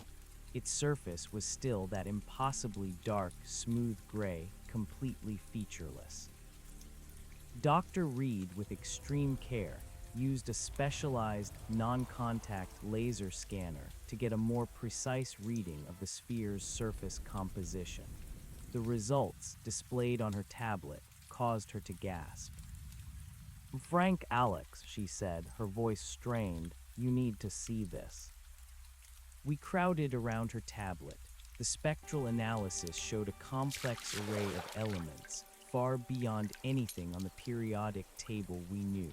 There were traces of the highly modified osmium isotope, just like the artifact Alex found. But the dominant elements were something else entirely, unknown. And then there was something even stranger. "Look here," she pointed to a specific reading. "There's a faint, almost imperceptible pattern on the surface. It's not etched like the artifact. It's integrated, a series of geometric designs radiating from a central point. They're nearly invisible to the naked eye, but the scanner picked them up, and they match the symbols on the artifact, Alex, precisely." My breath caught in my throat. The key artifact was not just related to the sphere. It was a miniature, perfect replica of its surface markings. "So the object is indeed a key," I whispered, "or a map, or a control panel." "Or all three," Dr. Reed said, her eyes fixed on the tablet. "It implies a direct, functional relationship. The artifact activates, controls, or communicates with this sphere." Eris Thorne, who had been listening intently, finally spoke. "And if it's a power source, Evelyn, as you suggested, then what is it powering? Or what is it waiting to power?" The question hung heavy in the air. We were staring at an ancient, alien technology, a perfectly engineered mystery, and we had no idea of its true purpose. Was it benign, or was it something far more dangerous? Dr. Reed looked around the clearing, her gaze sweeping from the sphere to the old bench, then out into the silent, indifferent forest. "We are at a crossroads," she said, her voice low and serious. "We have confirmed the existence of an advanced, non-terrestrial device. We have identified its connection to the artifact Alex found. Now we need to consider what to do with it. Do we attempt to activate it, to understand its function? Or do we leave it buried, undisturbed, for fear of what it might unleash?" The choice was monumental, fraught with unknown consequences. My initial excitement gave way to a profound sense of responsibility and a renewed, chilling fear. This was no longer just about discovery. It was about the fate of an unknown power, and potentially the fate of all of us. For the next few days, we established a constant vigil at the site. Frank, Alex, Maya, and Eris took shifts, monitoring the sphere, ensuring its safety, and guarding against any accidental discovery. Dr. Reed returned to her lab to analyze the data further and confer with her most trusted colleagues, always maintaining the strictest secrecy. The sheer normalcy of the refuge during the day, with its casual hikers and birdwatchers, provided the perfect cover for our clandestine operations at night. During the day, Frank would make his rounds, acting as the vigilant refuge manager, while I would occasionally appear, clipboard in hand, playing the role of the diligent volunteer. But our nights were spent in the hushed, intense environment of the excavation site, staring at the dark, silent sphere. One evening, as I was on shift with Maya, she turned to me, her face illuminated by the soft glow of her tablet.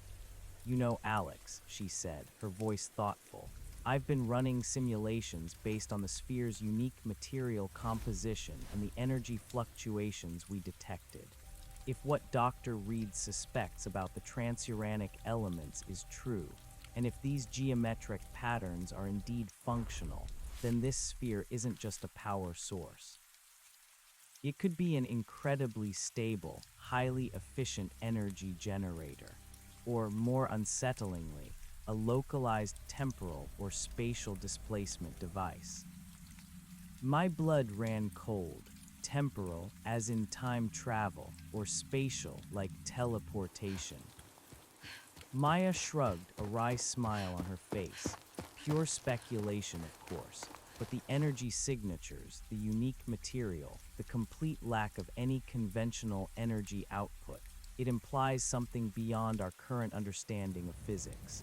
It's either incredibly efficient at containing immense power, or it's shifting its energy into another dimension, or perhaps another point in space-time. The idea was mind-bending, almost too incredible to grasp. We were not just dealing with alien technology, we were dealing with potentially reality-altering alien technology. What would happen if we activated it? I asked, my voice barely a whisper. Maya's smile faded. That's the million-dollar question, isn't it? Without understanding its purpose, activating it would be like randomly pressing buttons on an alien console. It could be benign. It could be catastrophic. It could open a door we don't know how to close. The gravity of her words settled heavily upon me. My youthful desire for authenticity had brought me face to face with a secret that could either elevate humanity or utterly destroy it. A week later, Dr. Reed called a meeting at Frank's house. Her face was drawn, her eyes tired, but there was a fierce determination in them. She placed a small, portable data reader on the table. "I've had a breakthrough," she announced, her voice low and tense. "I managed to isolate a faint, repeating signal emanating from the artifact, the key you found, Alex. It's incredibly subtle, almost background noise, but it's there. And it's not random. It's a rhythmic pulse, almost like a heartbeat." She looked at us, her gaze serious. "I believe this artifact isn't just a key, it's also a receiver and a transmitter. And that pulse, I believe it's a broadcast. A very slow, very patient broadcast, waiting for a response." "A response from what?" Frank asked, his eyes narrowed. "That's the next part," Dr. Reed said, taking a deep breath. "I managed to amplify the signal and decode a fragment of it, using a highly experimental quantum computing algorithm. It's not language, not in the way we understand it. It's data, but encoded in a highly complex, multi-dimensional mathematical structure. A pattern, a set of instructions, perhaps." She paused, taking a sip of water, and the content of that fragment, it suggests that the sphere below us is not dormant. It's active. It's been active for... Frank's eyes widened, a flicker of profound unease crossing his grizzled face. "Active, but we've seen no signs, no measurable energy output beyond those micro-oscillations."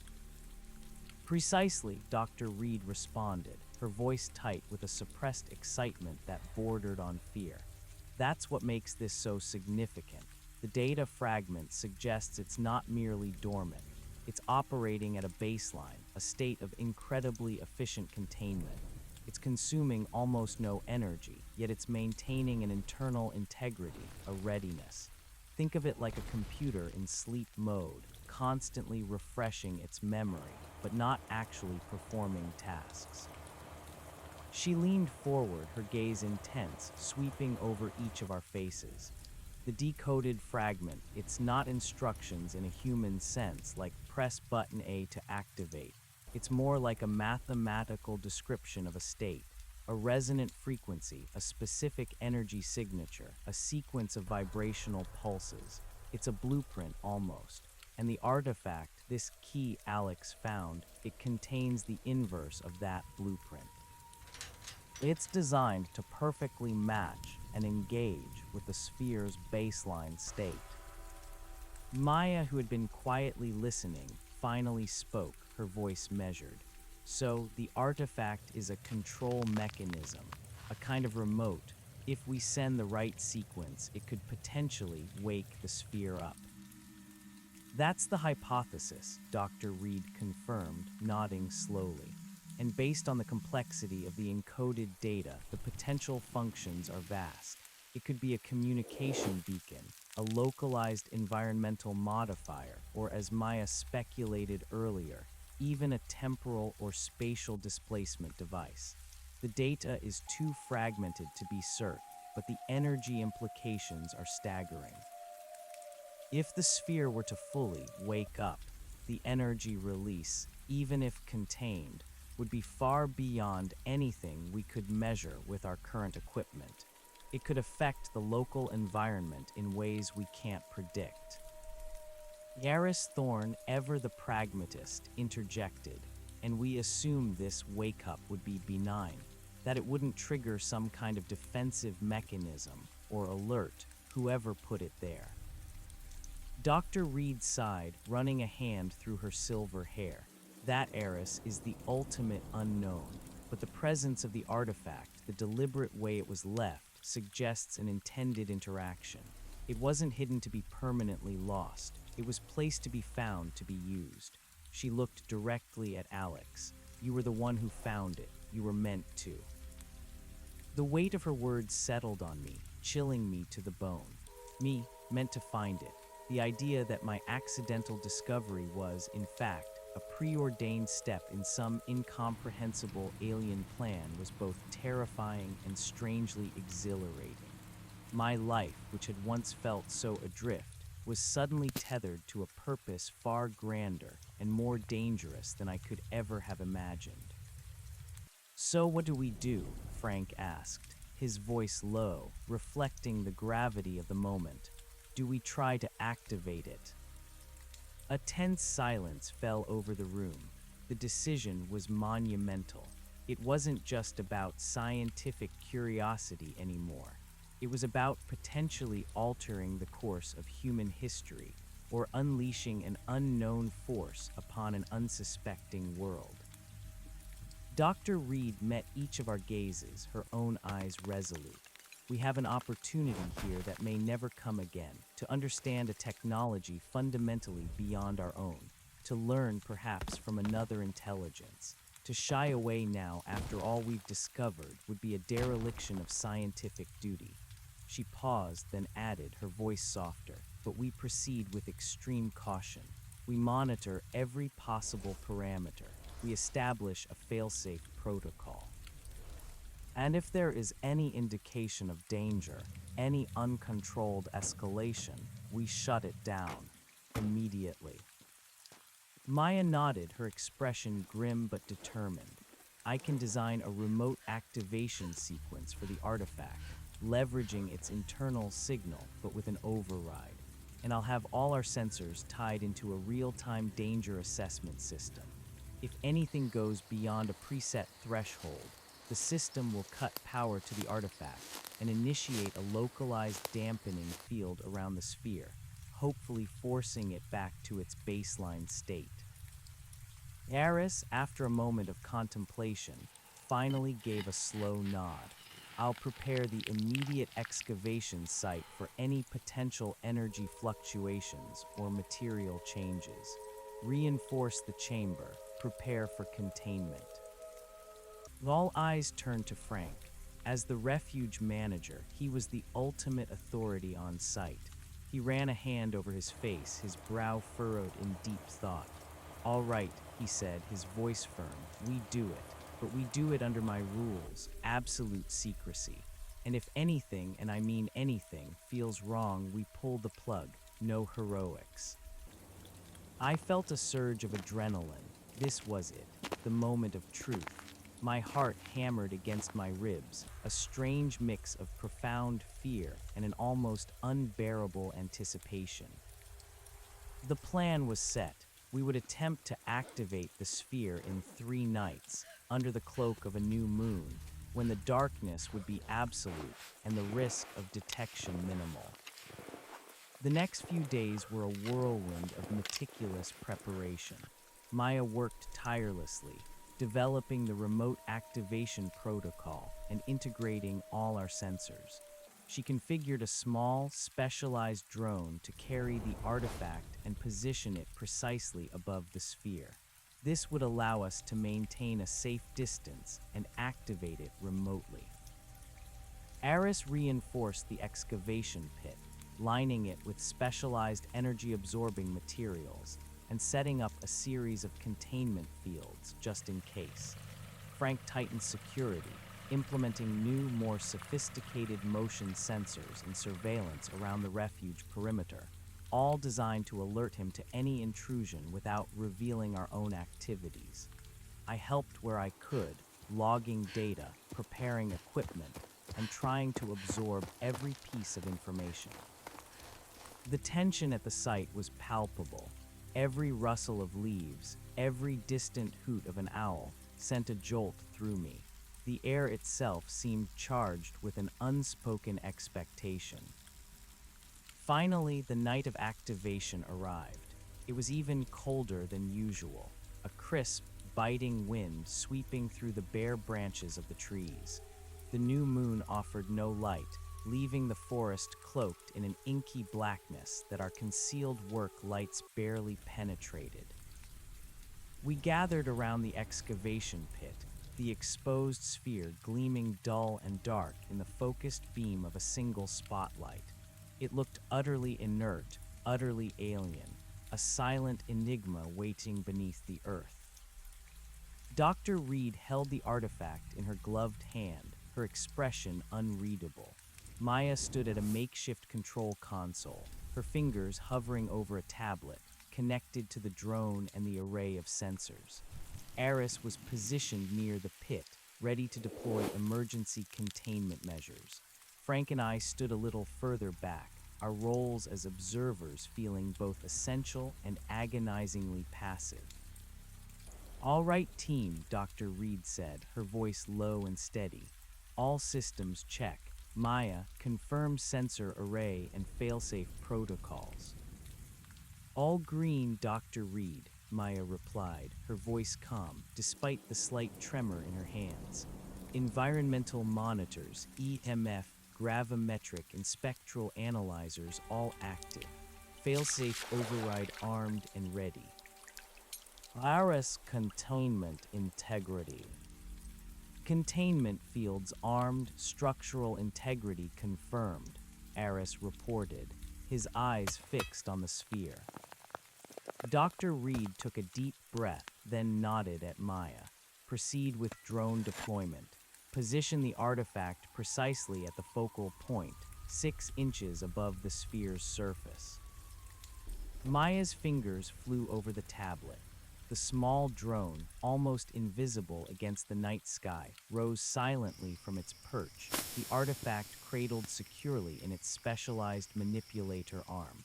It descended slowly into the pit, hovering with uncanny precision directly above the dark sphere. The artifact, a miniature mirror of the sphere's intricate surface, hung suspended in the air.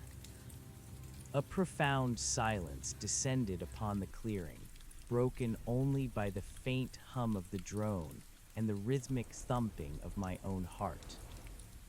"Position confirmed," Maya announced, her voice barely a whisper. "Ready for activation sequence."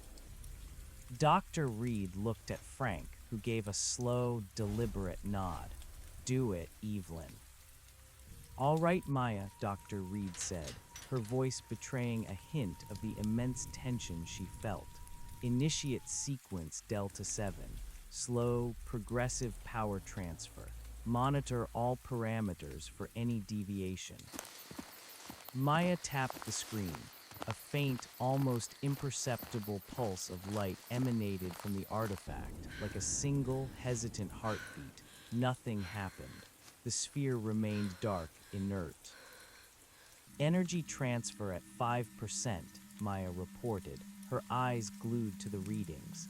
No change in sphere parameters, no anomalous readings. Dr. Reed waited, her gaze unwavering, increased to 10%. Another tap, the pulse from the artifact grew slightly brighter, a steady, rhythmic glow now visible. Still, the sphere remained unresponsive. 10% confirmed, Maya said, a hint of frustration in her voice. Still nothing.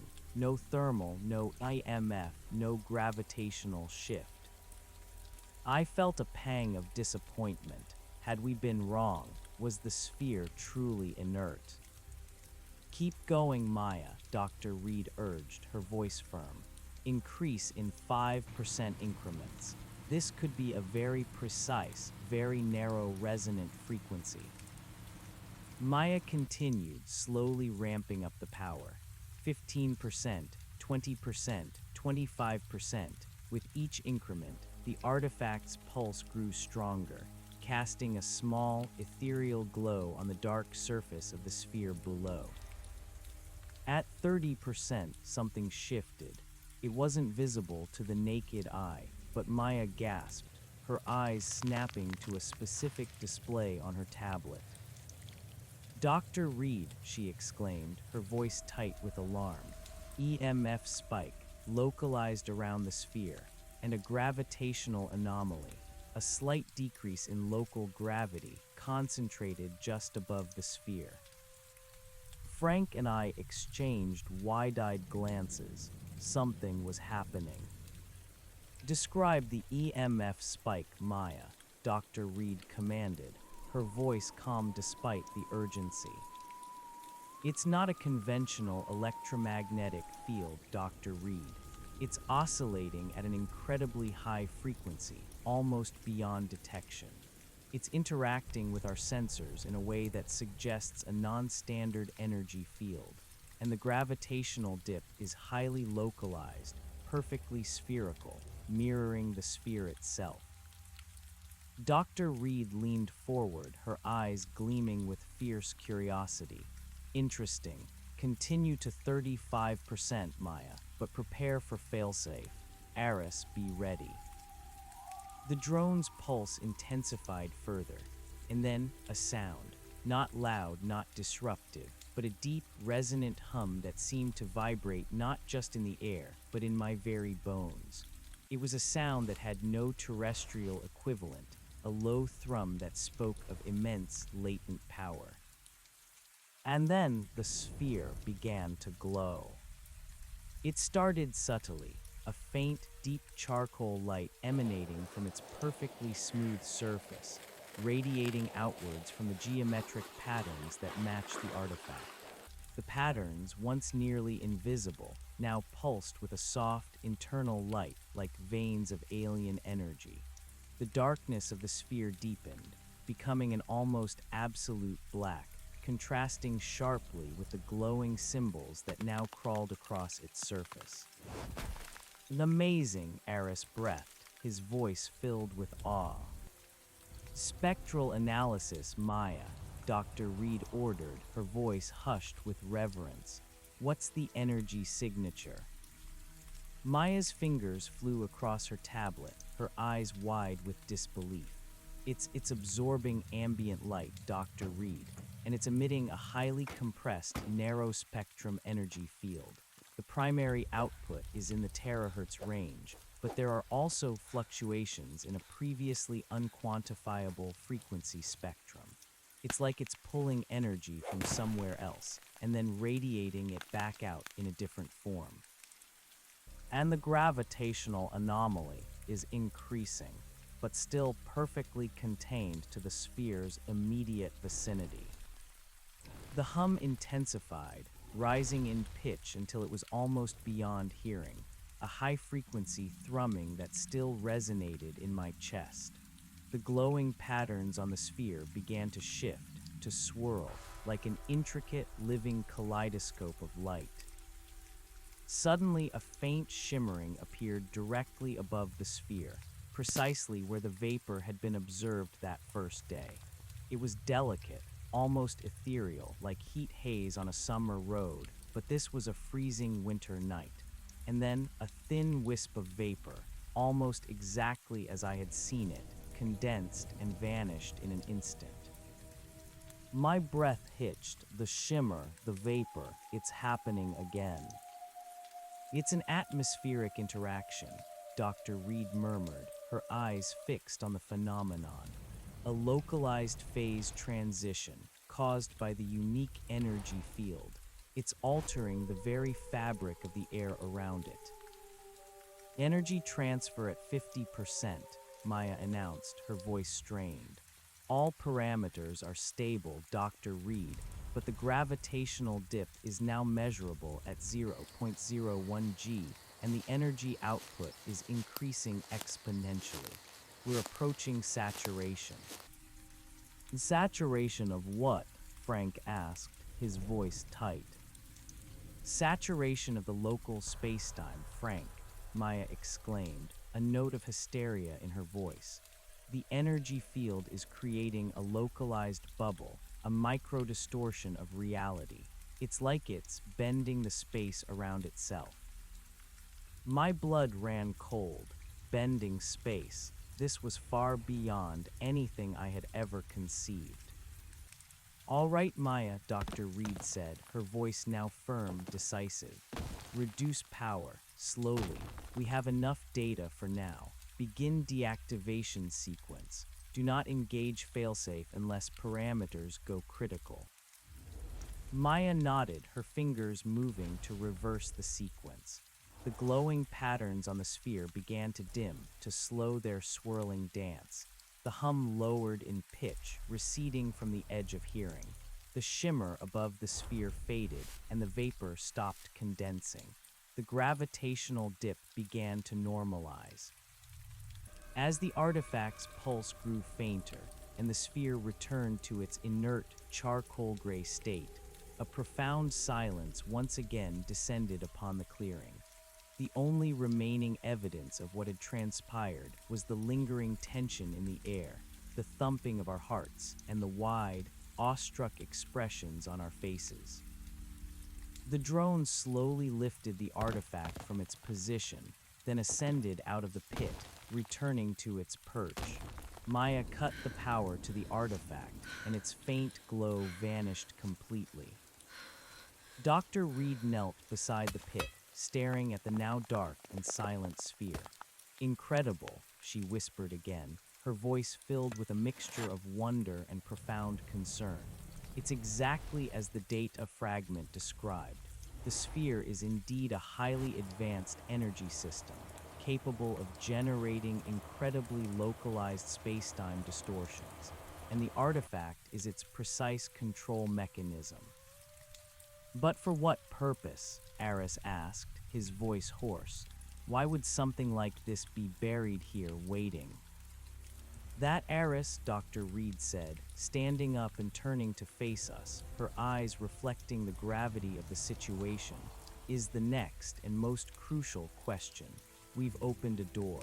Now we need to understand what lies beyond it. Back at Frank's house, after packing away the equipment and ensuring the site was once again perfectly camouflaged, we debriefed. The air was thick with the weight of our discovery, but also with an electric excitement. We had touched something truly alien, truly profound. The data we collected tonight is invaluable, Dr. Reed stated, her voice still filled with awe. The energy signatures, the gravitational anomalies, the localized atmospheric effects, it all points to a device capable of manipulating spacetime on a microscale. It's far more advanced than even my most outlandish theories suggested. Maya's simulations, run on her high-speed laptop, showed astonishing results. The sphere isn't just an energy source, it's a focus, she explained, pointing to complex diagrams on her screen. When activated by the artifact, it creates a perfectly stable, spherical bubble of altered spacetime around itself. It's like a tiny, localized wormhole, or perhaps a gateway to another dimension. The energy isn't being released, into our dimension so much as it's being redirected or used to sustain this bubble. A gateway, I whispered, the implications sending a chill down my spine. A gateway to where?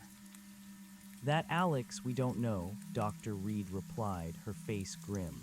But the artifact's embedded data, the fragmented instructions, I believe they are a sequence, a key to not just activate the sphere, but to specify its destination.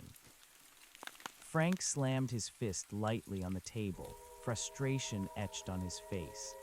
So, we have a functional portal device buried in my refuge, and we don't know who put it there, or where it leads, or how to operate it safely. Essentially, yes, Dr. Reed confirmed, but we have the control mechanism, and we have the initial data sequence. The next step is to analyze the artifact's embedded data more fully, to try and understand the entire blueprint, not just the activation sequence. If we can decipher the rest of the information, we might be able to understand the sphere's full capabilities, and perhaps even its origin. The task was daunting. The data was encrypted in a language of pure mathematics and physics, unlike anything humanity had ever encountered. But we had a starting point, and we had the most brilliant minds on our small team. Over the next few weeks, Dr. Reed, with Maya's assistance, worked tirelessly, often foregoing sleep, attempting to decipher the complex data embedded within the artifact. They used quantum computing algorithms, advanced cryptographic techniques, and sheer intellectual brilliance, slowly chipping away at the alien language. Eris continued to monitor the site, ensuring its security and quietly documenting any subtle changes. Frank maintained our cover, fielding calls from the refuge and ensuring no one suspected our clandestine activities. I assisted with data organization, research, and keeping the team supplied with coffee and food. During this time, I often found myself replaying the moment of activation in my mind. The deep hum, the swirling patterns of light, the ethereal shimmer and vanishing vapor.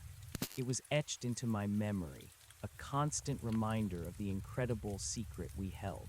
My mundane life was now irrevocably shattered, replaced by an existence fraught with exhilarating discovery and terrifying responsibility. One evening, about 3 weeks after the activation, Dr. Reed called an emergency meeting. Her face was pale, her eyes wide with a mix of exhaustion and profound revelation. Maya sat beside her, equally drained, but with a fierce light in her eyes. "We've cracked it," Dr. Reed announced, her voice barely a whisper, yet filled with immense gravity. A significant portion of the artifact's primary data stream. It's a star map. A collective gasp went around the room. "A star map," Frank repeated, leaning forward. "Yes," Dr. Reed confirmed, nodding slowly. "Encoded in three-dimensional coordinates. It's a map of our galaxy, but far more detailed than anything we possess. It shows star systems, nebulae, even planetary systems we haven't yet discovered. And there's a distinct path, a route highlighted within the map. A journey almost." Maya, regaining some of her composure, elaborated. "But it's more than just a map. It's also a log, a historical record encoded in a multi-layered temporal framework. It details journeys taken, events observed, and data collected. It's a record of exploration." "Exploration by whom?" Eris asked, his voice hushed. Dr. Reed's gaze settled on Alex, her expression unreadable. "That's where it gets personal, Alex. The logs aren't just astronomical. They also contain biological data, specifically genetic markers. And within those markers, there's a repeating sequence, a specific genetic signature that is identical to a very rare and ancient lineage of human DNA. A lineage that is almost perfectly preserved in only a few isolated, ancestral populations on Earth. My heart began to pound, a frantic drumbeat in my ears. "What are you saying, Evelyn?" Dr. Reed took a deep breath, her eyes locking onto mine. "I'm saying, Alex, that the primary subject of these logs, the species being tracked and studied, appears to be us, humanity. And your own genetic markers, Alex, they are a near-perfect match for this specific lineage described in the alien logs." The words hit me like a physical blow, knocking the air from my lungs. My genetic markers, me, an ordinary marketing drone, was somehow linked to an ancient alien star map and a buried portal device. The idea was utterly preposterous, yet Dr. Reed's solemn expression left no room for doubt. "It's not just a match, Alex," Maya added, her voice soft. "It's almost a signature. The logs detail a progenitor species, a founding lineage from which our current human populations diverged. And your specific mitochondrial DNA, Alex, perfectly aligns with the genetic profile of the originators of this data. It's like a key, not just to the sphere, but to the entire history contained within these logs." Frank stared at me, then at Dr. Reed, his face a mixture of shock and dawning realization. "Are you saying Alex is somehow descended from whoever built this thing?" "It's far more complex than a simple descent, Frank," Dr. Reed explained, her voice gaining a more academic tone despite the incredible revelation. "The logs describe a process of genetic seeding, that a progenitor civilization, incredibly advanced, visited Earth in its early stages of human development. They intervened, not to create us, but to guide our evolution, to integrate certain genetic sequences, almost like a genetic beacon, a marker of their influence. They then monitored our development from afar, observing, charting our progress." "So we're an experiment?" I asked, my voice barely a whisper, a hollow feeling spreading through my chest. The thought was deeply unsettling. My entire understanding of human history, of our place in the universe, was crumbling. "Perhaps an experiment, perhaps a legacy, perhaps a profound act of preservation," Dr. Reed mused, her gaze distant, lost in the vast implications of the data. "The logs are complex. They speak of a great cataclysm, an event that threatened the very fabric of life across multiple star systems. This progenitor civilization, these architects, as the logs seem to refer to them, embarked on a mission to safeguard life, to spread genetic diversity, to ensure survival. Earth, it seems, was one of their chosen repositories." "And the sphere?" Eris asked, bringing us back to the present. "What does it do in all of this?" "The sphere is a communication and travel device," Maya stated, her fingers flying over her tablet, bringing up new schematics. "The star map and the logs are essentially its operating system. It can project a stable, traversable wormhole to any of the designated star systems within its map, and it can receive data, transmit data, essentially functioning as an interstellar relay." "Interstellar travel," Frank gasped, his eyes wide. "You mean this thing can take us to other planets, other star systems?" "Potentially," Dr. Reed confirmed. "The logs detail successful traversals, but it also seems to require a specific genetic signature for full functionality, a biological key, you might say, to interface with its primary navigation and control systems." She looked at me again, her expression solemn. "And that biological key, Alex, is you." The air crackled with a dizzying mix of fear, wonder, and profound disbelief. Alex, the former marketing drone, was a genetic key to an interstellar portal. My life, my very being, was intertwined with an alien legacy that spanned galaxies. "What does it mean, Evelyn?" I asked, my voice trembling.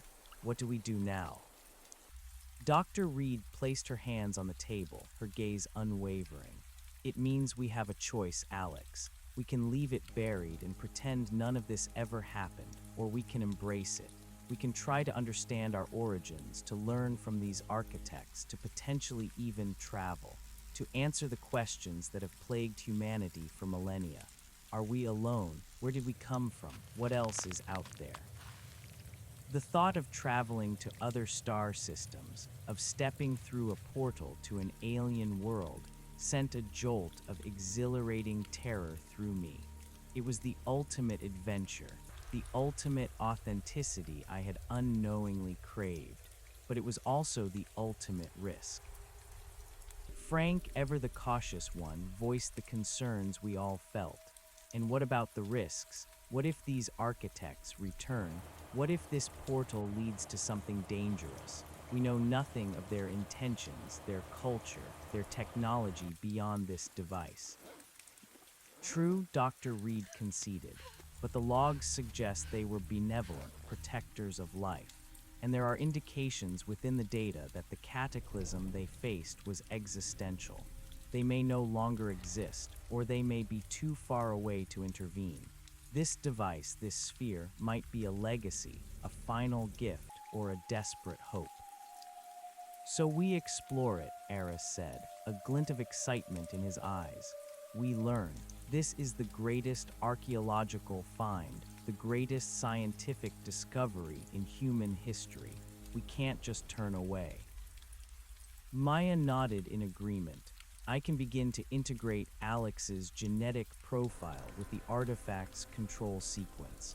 It will take time and careful calibration, but it's theoretically possible. The artifact essentially acts as a biometrically controlled interface. The decision was immense. The stakes were astronomical, but the allure of the unknown, the promise of knowledge, was a powerful, almost irresistible force. All right, Frank said after a long, thoughtful silence. His voice was heavy but resolute. We explore, but we proceed with the same caution, the same secrecy. No one outside this room knows. Not yet. Alex, you understand the implications of this. Your DNA is the key. You are essential to this mission, but that also makes you a target, should this ever get out. I nodded, feeling the immense weight of my new identity. I was no longer just Alex, the marketing drone. I was Alex, the key. The next phase of our mission began with an intensified focus on deciphering the remaining data in the artifact, and on preparing me for the role I now had to play. Maya, with Dr. Reed's guidance, began the delicate process of integrating my genetic data with the artifact's control sequences. This involved taking meticulous DNA samples, analyzing my unique genetic markers, and then feeding that information into Maya's quantum algorithms. The artifact reads your genetic signature directly, Maya explained, as she drew a small blood sample from my arm in Frank's sterile study. It recognizes the specific sequence found in the logs. When you hold it, it will create a direct neural interface, allowing you to intuitively communicate with the sphere.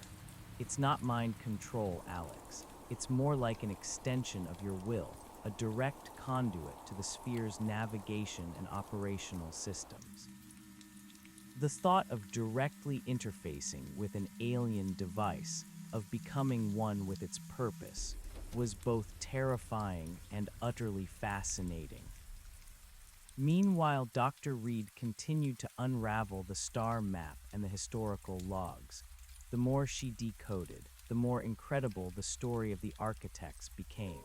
They were a civilization that had transcended the physical, existing as pure energy or consciousness, yet capable of incredible material manipulation. They had foreseen a galactic-scale extinction event, a wave of cosmic radiation that would scour life from countless worlds. Their mission was to seed worlds with life-sustaining genetic diversity, to establish a network of these arc spheres, as they called them, to preserve and observe. Earth was one such arc, and humanity, a species they nurtured and observed, was one of their greatest hopes.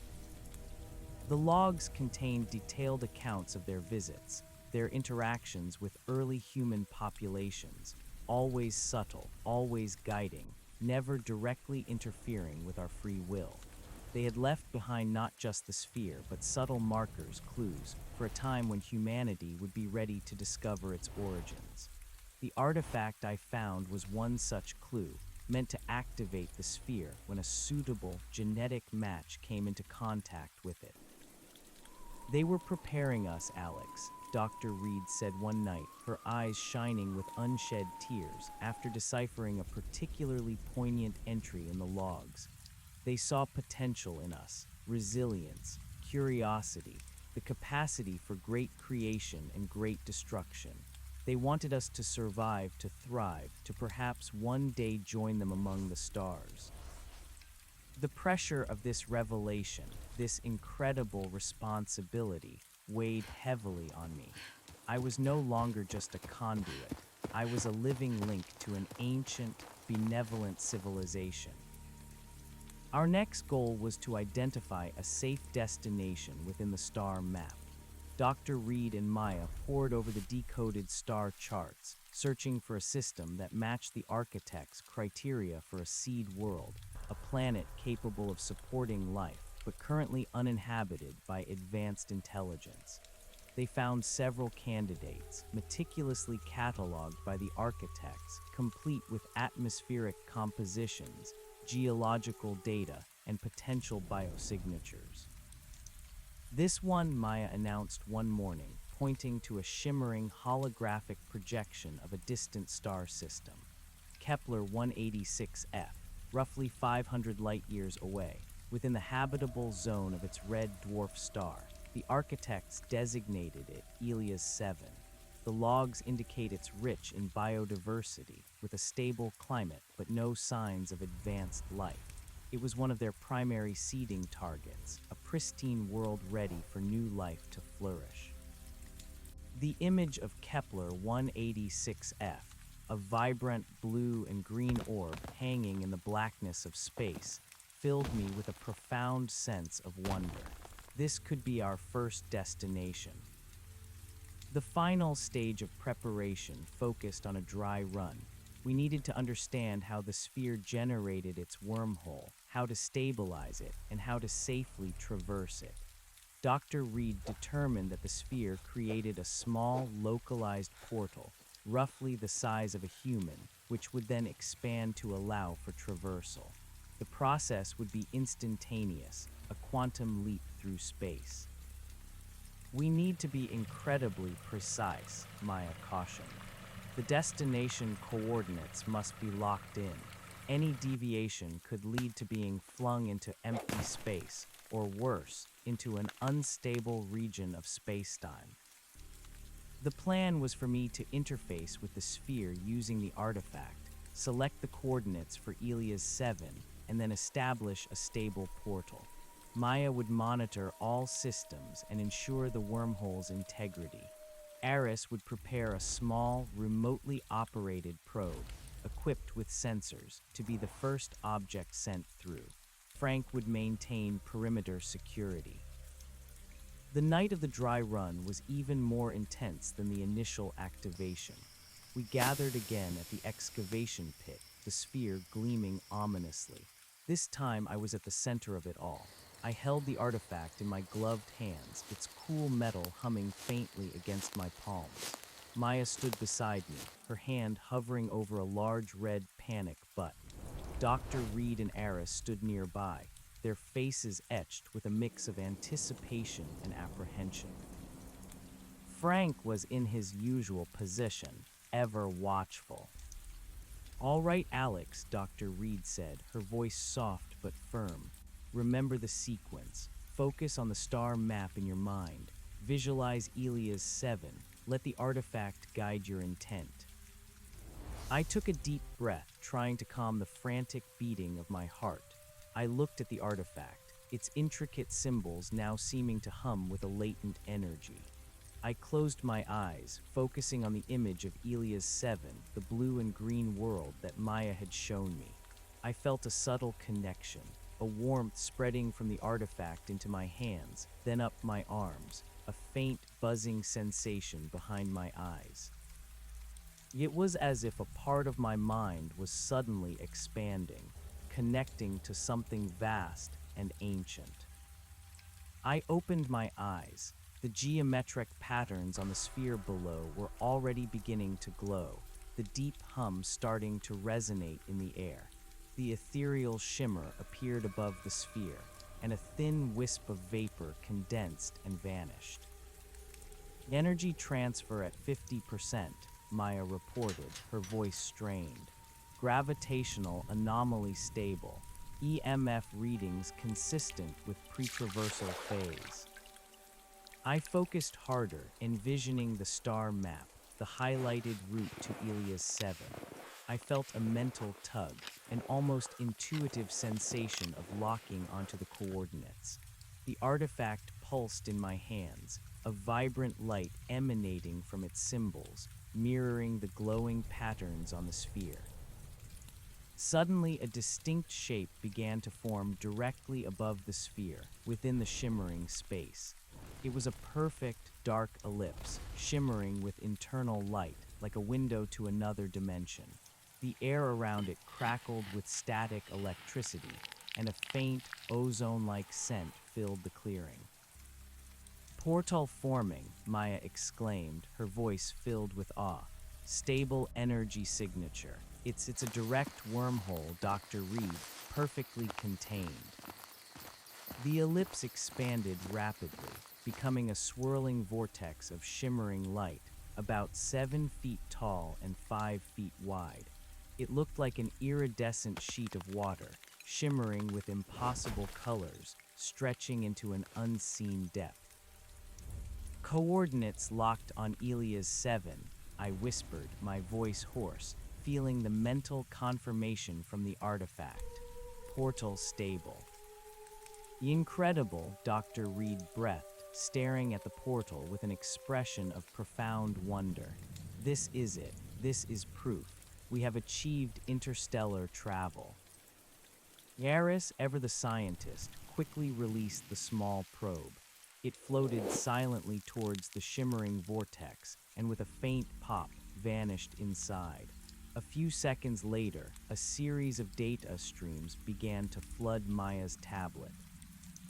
Dr. Reed, we're receiving data from the probe, Maya announced, her eyes wide with excitement. ATM. Ospheric composition, geological data, signs of life, it's all coming in. The probe has landed safely. A wave of exhilaration washed over the clearing. Dr. Reed rushed to Maya's side, her eyes scanning the readouts. Eris leaned closer, his intense gaze fixed on the flickering images now appearing on Maya's main screen. Frank and I crowded in, a collective gasp escaping our lips as the first images from an alien world filled the display. The screen showed a panoramic view of a lush, vibrant landscape.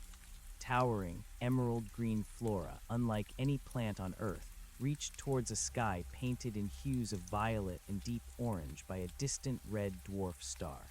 The ground was covered in a rich, reddish soil, punctuated by strange, bulbous fungi that glowed with a soft, internal light.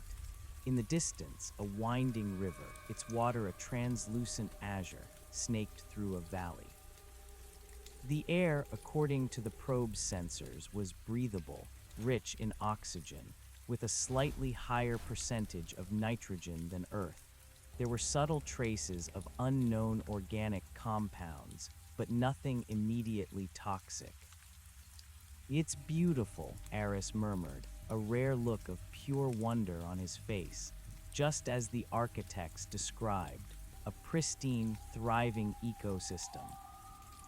And look at this, Maya pointed to a section of the screen displaying biological readings.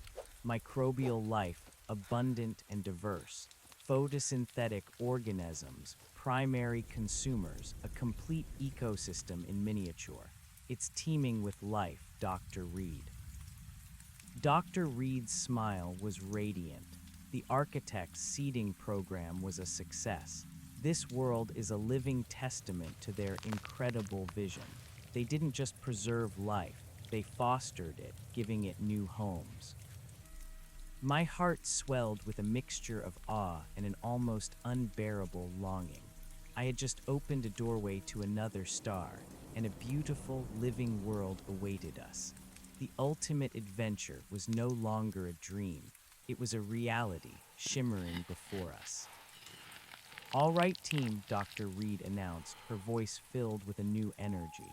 "We have proof of concept. The portal is stable. Elias 7 is exactly as described, and the probe's data stream is robust. This is a monumental achievement, but this is just the beginning." She looked around at our faces, her gaze lingering on mine. "The next step is human traversal." A nervous flutter started in my stomach. I knew this was coming, but hearing it spoken aloud, seeing the expectation in Dr. Reed's eyes, made it terrifyingly real. Frank, ever the voice of caution, cleared his throat. "With all due respect, Evelyn, are we truly ready for that? We've sent a probe. It's one thing to send a machine. It's entirely another to send a human being into the unknown. What if there are dangers the architects didn't log? What if the portal isn't as stable for organic matter?" "Valid concerns, Frank," Dr. Reed acknowledged. "But the architect's logs are incredibly detailed. They include biocompatibility data for human physiology. They engineered these portals for safe traversal by biological entities. The integrity of the wormhole, as Meyer observed, is perfectly stable for human-sized objects, and the environmental data from the probe confirms a breathable atmosphere and suitable temperatures." "Still," Eris added, "the logs are thousands of years old. Ecosystems evolve. We need more than just atmospheric data. We need boots on the ground, Dr. Reed. Someone to assess the environment, gather samples, and evaluate any potential risks firsthand. And that someone has to be Alex." All eyes turned to me. The weight of their gazes was immense. My genetic signature was the key, and now it was my turn to step through the door I had opened. "I understand the risks," I said, my voice surprisingly steady despite the tremor in my hands. "And I'm ready. This is why I was meant to find it, right, to see what's out there." Dr. Reed nodded, a look of profound respect in her eyes. "It is a tremendous responsibility, Alex, but you are uniquely positioned for this. Your connection to the artifact, your genetic link to the architect's legacy, it's no coincidence. We will ensure every precaution is taken. You will not go unprepared." Over the next few days, our focus shifted entirely to preparing me for the first human traversal. Maya designed a specialized, lightweight exosuit, integrated with a comprehensive suite of environmental sensors, communication systems, and survival gear. It was sleek, form-fitting, and surprisingly comfortable, providing full atmospheric filtration, temperature regulation, and protection against minor physical hazards. The artifact was to be integrated into the suit's gauntlet, allowing me constant, intuitive access to the sphere's controls.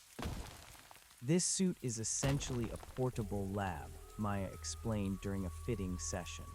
"It will monitor your vital signs, analyze the atmosphere, detect any unusual biosignatures, and transmit all data back to us in real time. The communication link will be stable, but due to the nature of the wormhole, there will be a slight, unpredictable lag, usually a few seconds. Do not panic if there's a delay in our response." Eris spent hours with me, reviewing the probe's data, highlighting potential areas of interest on Elias 7, and training me on basic field biology and geological observation techniques. "Remember, Alex," he stressed, his blue eyes intense, Every observation, every detail is crucial. This is not just exploration, it's the expansion of human knowledge into realms unknown. You are our first ambassador. Frank, meanwhile, focused on the immediate environment of the portal. He reinforced the chamber, ensuring maximum stability, and established an even more stringent security perimeter. He also, in his gruff, caring way, ensured I had plenty of hot coffee and reassuring conversations. "You're a good kid, Alex," he'd said one morning, patting me on the shoulder. "Just remember to keep your head. Don't get lost in the wonder. Stay focused." His words resonated with me. The wonder was immense, almost overwhelming, but the responsibility was equally vast. The night of my first traversal arrived. It was another moonless night, cold and still, the kind of night where the forest seemed to hold its breath. The atmosphere around the excavation pit was electric, a mix of barely contained excitement and profound tension. I stood beside the portal, dressed in the sleek exosuit, the artifact integrated into my gauntlet, humming faintly.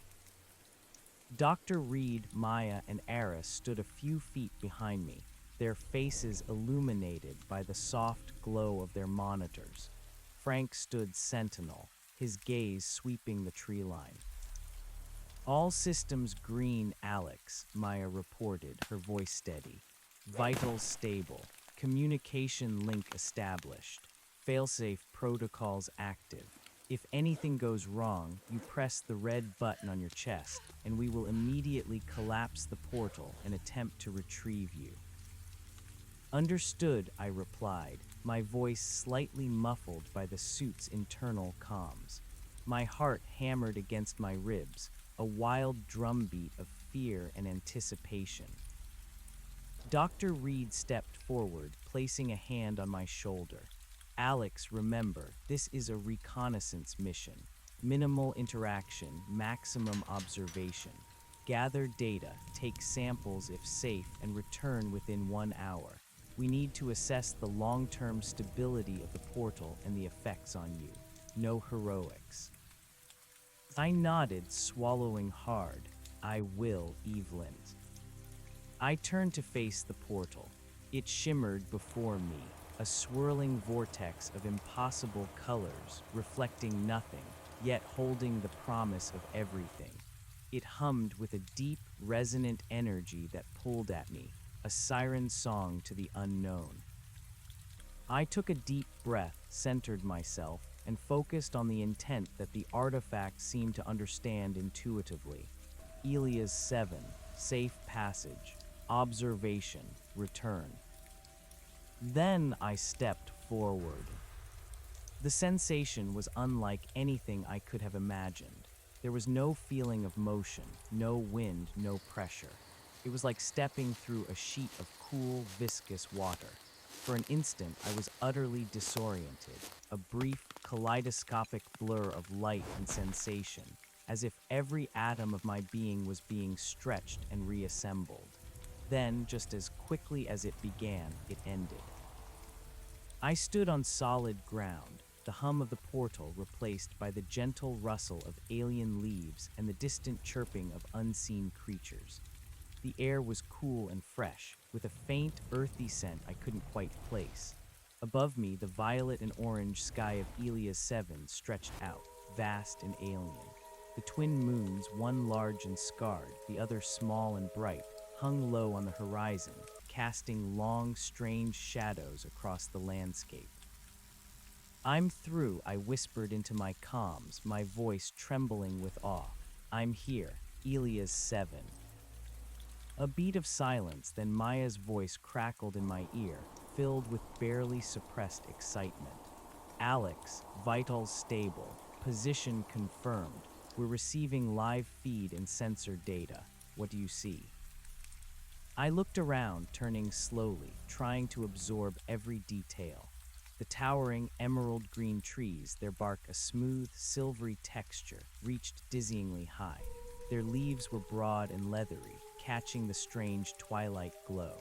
The ground was indeed a rich, reddish soil, soft beneath my boots. The glowing fungi were everywhere, pulsating with a gentle, bioluminescent light, illuminating intricate patterns on the forest floor. It's incredible, Maya, I breathed. It's exactly like the probe's images, but more. The air is fresh. The sounds, I hear them now, chirps, soft rustles. And the light, it's so strange, the orange and violet sky. The moons are beautiful. All right, Alex, stay focused. Dr. Reed's voice cut in, firm but gentle. Begin your survey. Describe your immediate surroundings, any anomalies, any signs of larger life forms. I started walking, my steps surprisingly light in the alien gravity, which was slightly less than Earth's. My suit's sensors immediately began reporting. Atmosphere, 23% oxygen, 75% nitrogen, trace elements, temperature, 18 degrees Celsius, humidity, 65% gravity, zero point 0.9 g Earth equivalent. I moved through the undergrowth, marveling at the sheer alien beauty. The fungi glowed brighter as I passed, almost responding to my presence. The emerald trees formed a dense canopy, filtering the light into ethereal shafts. No immediate anomalies, Dr. Reed, I reported. No large predators detected by the suit's motion sensors, just ambient sounds. The flora is magnificent. I'm seeing these large, spiral-shaped plants, almost like giant ferns, but they're iridescent, catching the light in shimmering patterns. As I ventured deeper, I noticed something peculiar. The ground, while rich and organic, also had subtle, geometric patterns embedded within it. They were faint, almost imperceptible, made of a darker, harder material that blended perfectly with the reddish soil. They were similar in a way to the patterns on the sphere and the artifact, but much more subtle, diffused, as if they were part of the very fabric of the world. Dr. Reed, I said, pausing and kneeling to examine the patterns. I'm seeing faint geometric patterns on the ground. They're not carved. They're integrated into the earth itself. They resemble the symbols on the sphere, but very, very subtle. Interesting, Eris's voice came through. The architects left markers on Earth. It makes sense they would do the same on their seed worlds.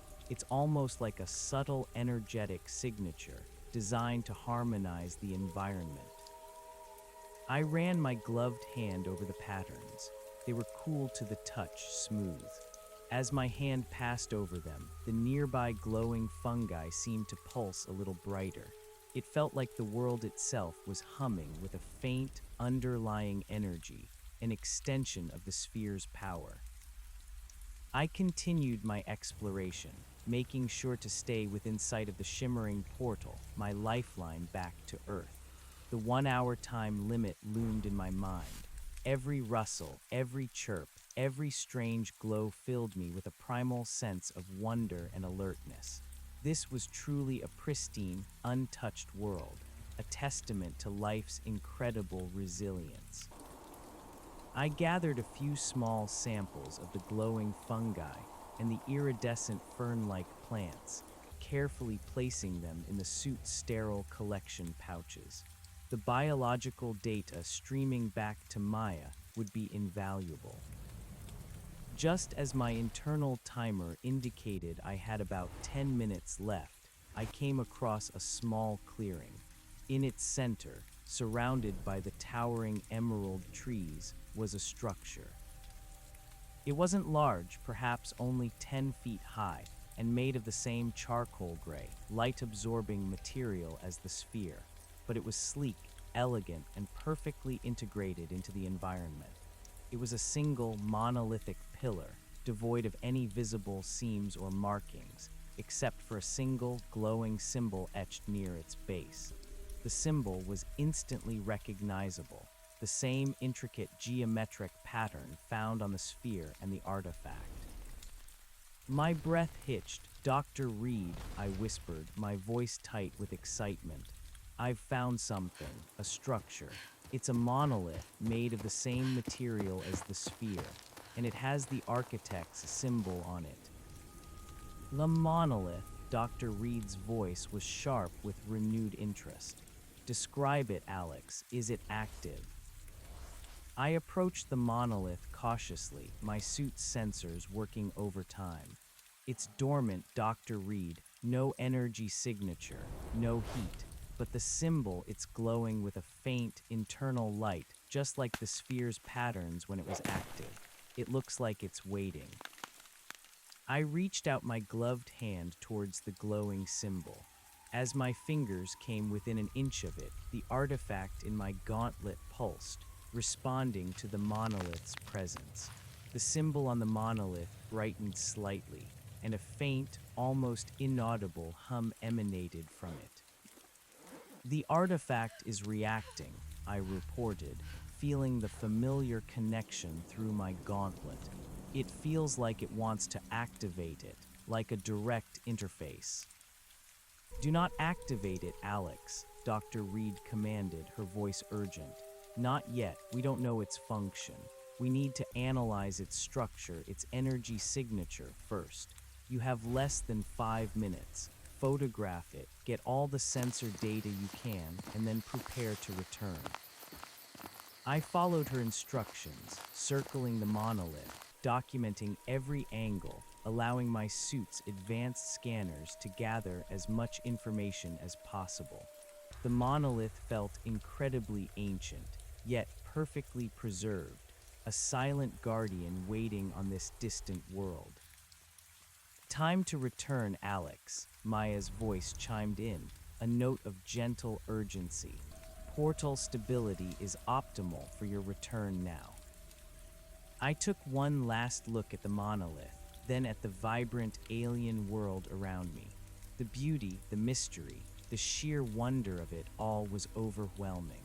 My heart ached to stay, to explore further, but I knew the importance of following protocol. Returning now, I confirmed, and turned back towards the shimmering vortex. Stepping back through the portal was as disorienting as stepping out, but far more reassuring. The kaleidoscope of sensation, the momentary blur, and then I was back. Back in the cold, familiar forest, the hushed voices of my team a welcome sound. I staggered slightly, feeling a sudden rush of vertigo, but Frank was there, steadying me with a firm hand on my arm. "Welcome back, Alex," he said, a relieved smile on his face. "You did good, kid. You did real good."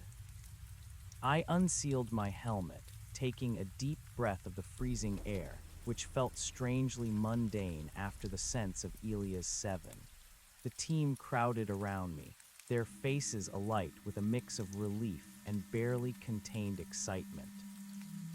"The incredible Alex," Dr. Reed exclaimed, her eyes shining. "The data feed was perfect. The monolith, an incredible discovery. We've already begun cross-referencing its structure with the architect's logs." I felt a profound sense of accomplishment, a deep satisfaction that transcended any feeling I'd ever known in my previous life. I had gone to another star. I had walked on an alien world, and I had returned. Back at Frank's house, after a warm meal and several cups of coffee, we debriefed for hours, poring over the data and images from my first traversal.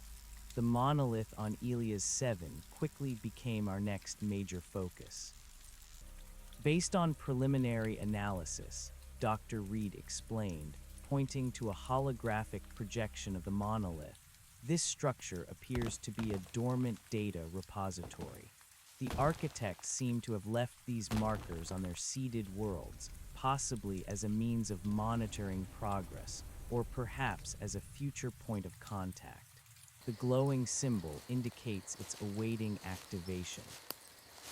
"And I'm guessing my genetic signature is the key to that as well," I asked, rubbing my temples, still slightly disoriented by the day's events. "Most likely," Maya confirmed. The architects built redundancy into their systems. The artifact connects to the sphere, which connects to the entire network. Your DNA acts as the universal passkey.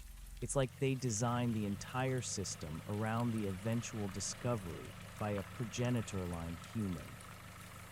The implications were immense.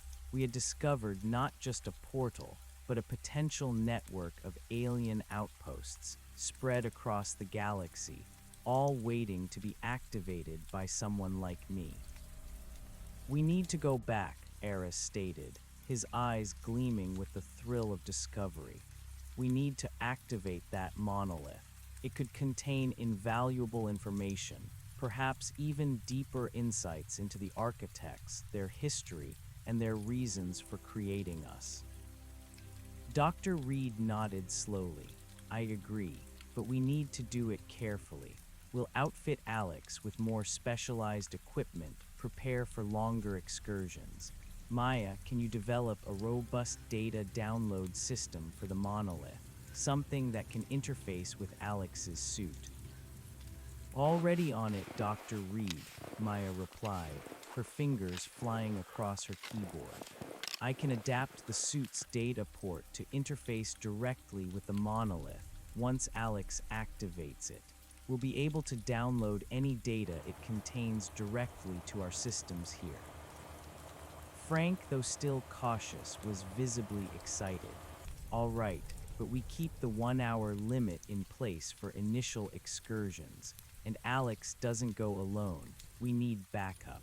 What if something happens to the portal on our end?" "Good point, Frank," Dr. Reed conceded. "We can't send an entire team through until we fully understand the long-term stability of the wormhole and the environment. But for now, Alex will continue solo, with constant remote support. As for the portal's stability, Maya's monitoring systems are designed to detect any fluctuations milliseconds before they become critical. We will have ample warning."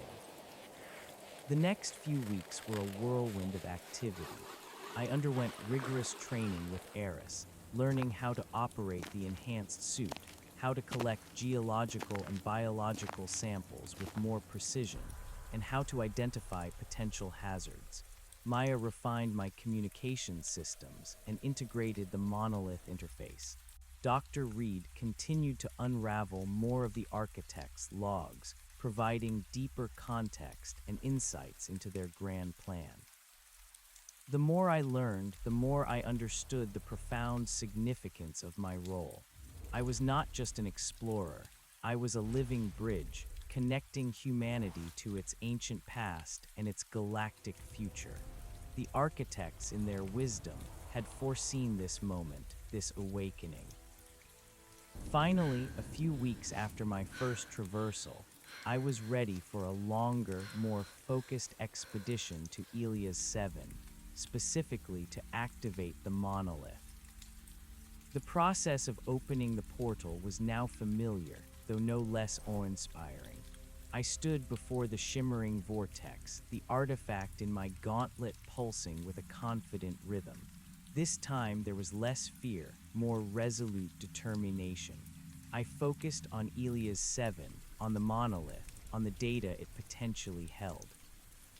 Stepping through, the disorientation was brief. I landed softly in the small clearing, the familiar emerald trees and glowing fungi surrounding me.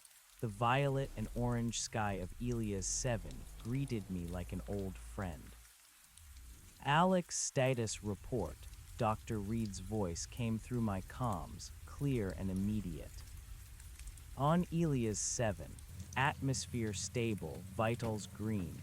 Proceeding to the monolith," I reported, my voice calm.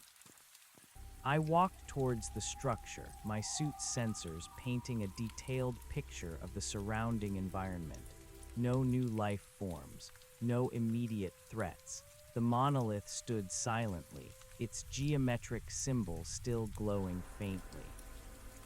I reached out, the artifact in my gauntlet responding with a powerful hum. As my gloved hand touched the symbol, A surge of energy, not electrical, but almost informational, flowed into me. It was like a sudden download of pure data directly into my consciousness. Images, symbols, emotions, a fleeting, overwhelming rush of information, gone as quickly as it came. Then the monolith began to hum, a deep, resonant sound that vibrated through the ground. The glowing symbol on its base pulsed brightly, then expanded, flowing upwards, covering the entire surface of the monolith in a cascade of shimmering light. The light was not harsh, but soft and inviting, revealing intricate patterns and flowing script I couldn't yet decipher. "It's active," I exclaimed, my voice filled with wonder. "The monolith is active. It's glowing, and there's a torrent of information. I can feel it, like it's broadcasting." "Excellent, Alex," Maya's voice was triumphant. "Connect your data port to the monolith. Let's see what it contains." I located the data port on the monolith, a subtle indentation that now glowed with the same internal light, and connected the cable from my gauntlet. A soft click, and then a cascade of data began to flow into my suit systems, and from there streamed back to Earth. The data download was immense, far exceeding anything we had anticipated. Maya, back on Earth, struggled to process the sheer volume of information. "Dr. Reed, it's a full repository," Maya's voice crackled, full of awe and a hint of desperation. "Star maps, historical records, biological blueprints, technological schematics, even philosophical treatises. It's a complete library of the architect's knowledge. It's going to take weeks, months, years to fully process this." As the data streamed, I felt a deeper connection to the monolith, to the architects. It was more than just data. It was a legacy, a testament to their existence, their hopes, their fears.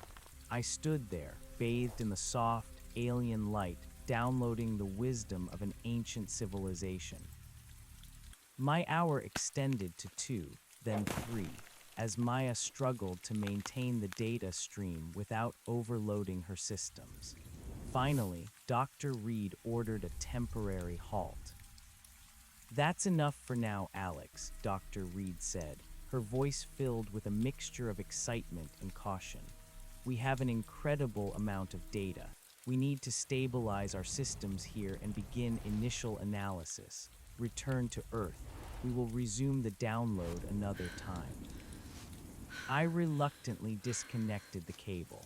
The monolith's glow dimmed slightly, though it still pulsed with a soft, residual light, as if waiting for my return. Stepping back through the portal, I returned to a frenzied, celebratory atmosphere. The team rushed to greet me, their faces alight with an almost manic joy. "We've done it, Alex," Dr. Reed embraced me, a rare display of emotion. "We've gained access to a civilization beyond our wildest dreams. This changes everything."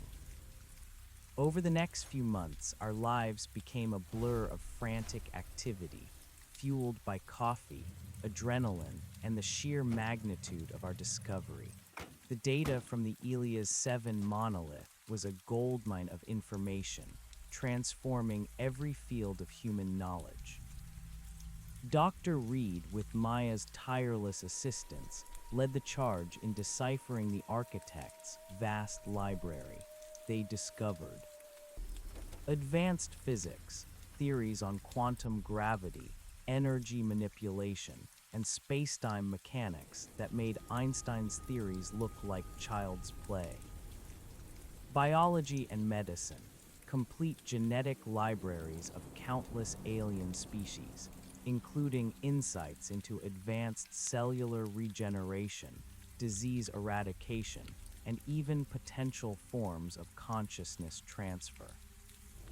Sociology and philosophy, records of the architects, own societal evolution, their triumphs and failures, their ethical frameworks, and their profound understanding of the universe's interconnectedness. Galactic history, detailed accounts of galactic civilizations, cosmic events, and the existential threat that had prompted the architect's seeding program. It was a history of the universe, told from a perspective thousands of years beyond our own. The more they deciphered, the more profoundly the architect's story affected us. They weren't just engineers, they were custodians of life, a benevolent force that had sought to preserve beauty and potential across the cosmos. Their cataclysm, as revealed by the logs, was a devastating cosmic anomaly, a wave of dark energy that threatened to unravel the very fabric of spacetime. The arc spheres, like the one buried beneath the refuge, were their desperate, final act of hope. My role as the key became even more pronounced. My genetic markers, now fully integrated with the artifact, allowed me to intuitively navigate the architect's vast data systems. I learned to read their complex symbols, to understand their mathematical language, not through laborious translation, but through a direct, almost telepathic interface with the artifact. It was like a new sense, a new way of knowing. I made several more trips to Elias 7, spending longer periods on the planet, meticulously downloading more data from the monolith. I explored further afield, always within a safe radius of the portal, discovering new flora and fauna, observing the subtle energy patterns woven into the planet's ecosystem. It was a world of serene beauty, untouched by complex intelligence, a living sanctuary. During one such trip, I discovered a small, crystalline structure hidden beneath a cluster of glowing fungi, not far from the monolith. It pulsed with a faint, warm light. When I touched it with the artifact, it activated, projecting a three-dimensional holographic display.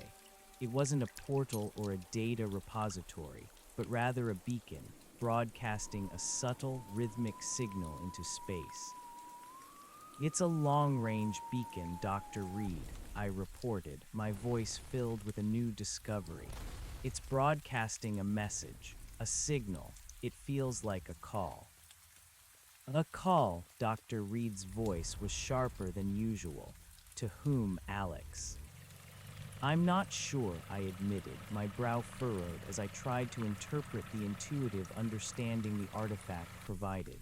"The message is complex. It feels like an all-points bulletin, a message for any survivors of the architect's network, or perhaps for any intelligent life that discovers these seed worlds.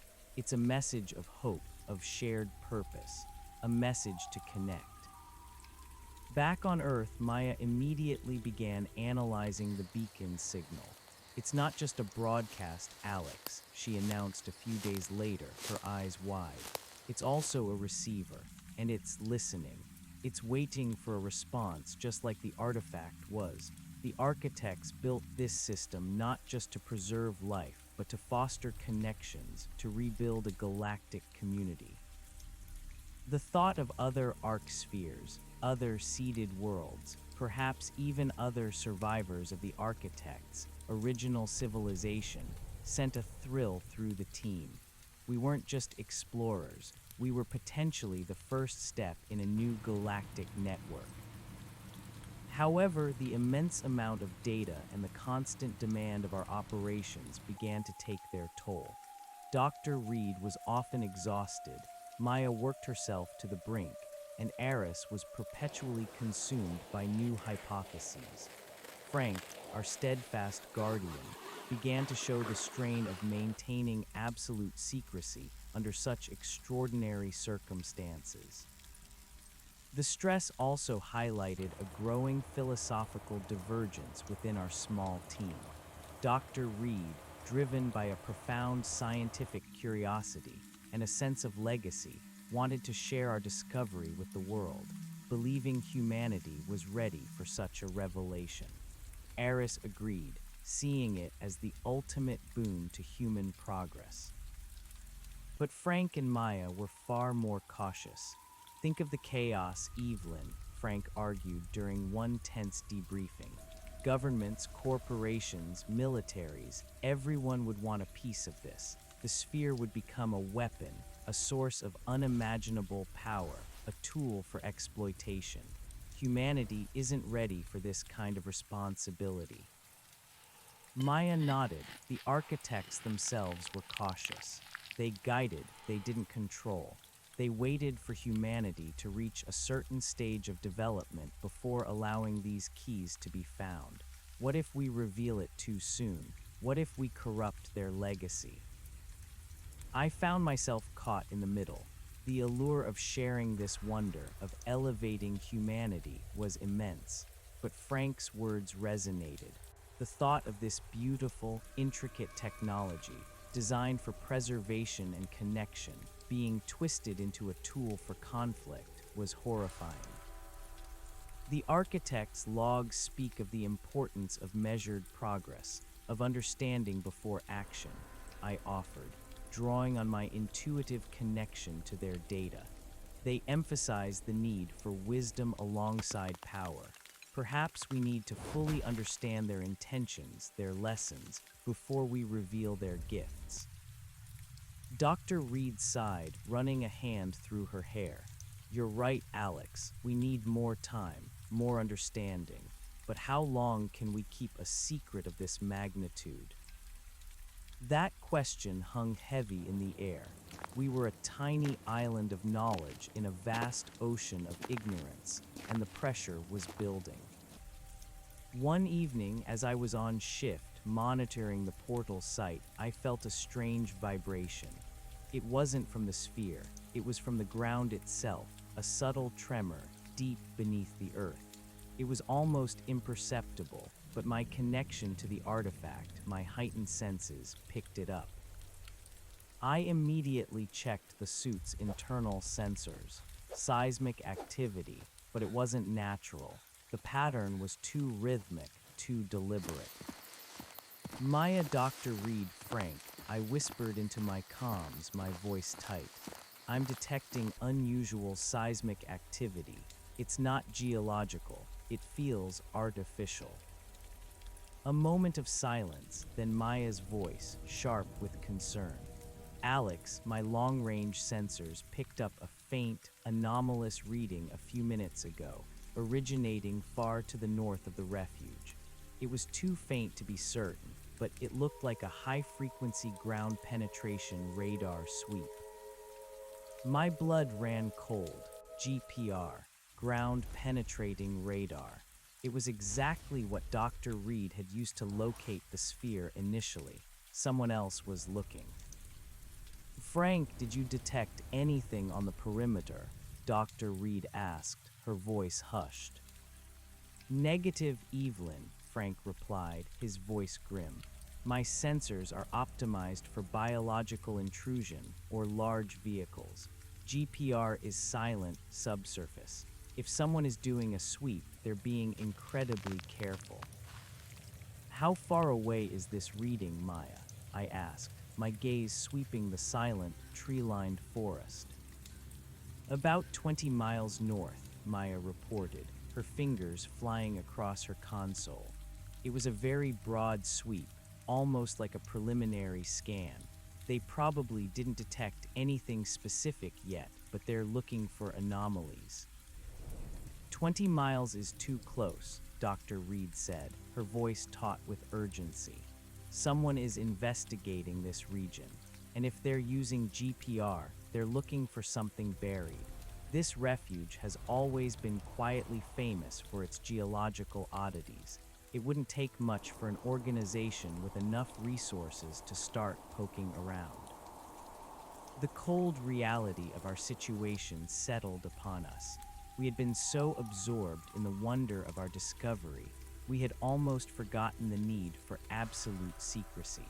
The world was oblivious, but powerful eyes were beginning to turn our way. We need to accelerate our efforts, Aris declared, his voice firm. If someone else is searching, we don't have unlimited time.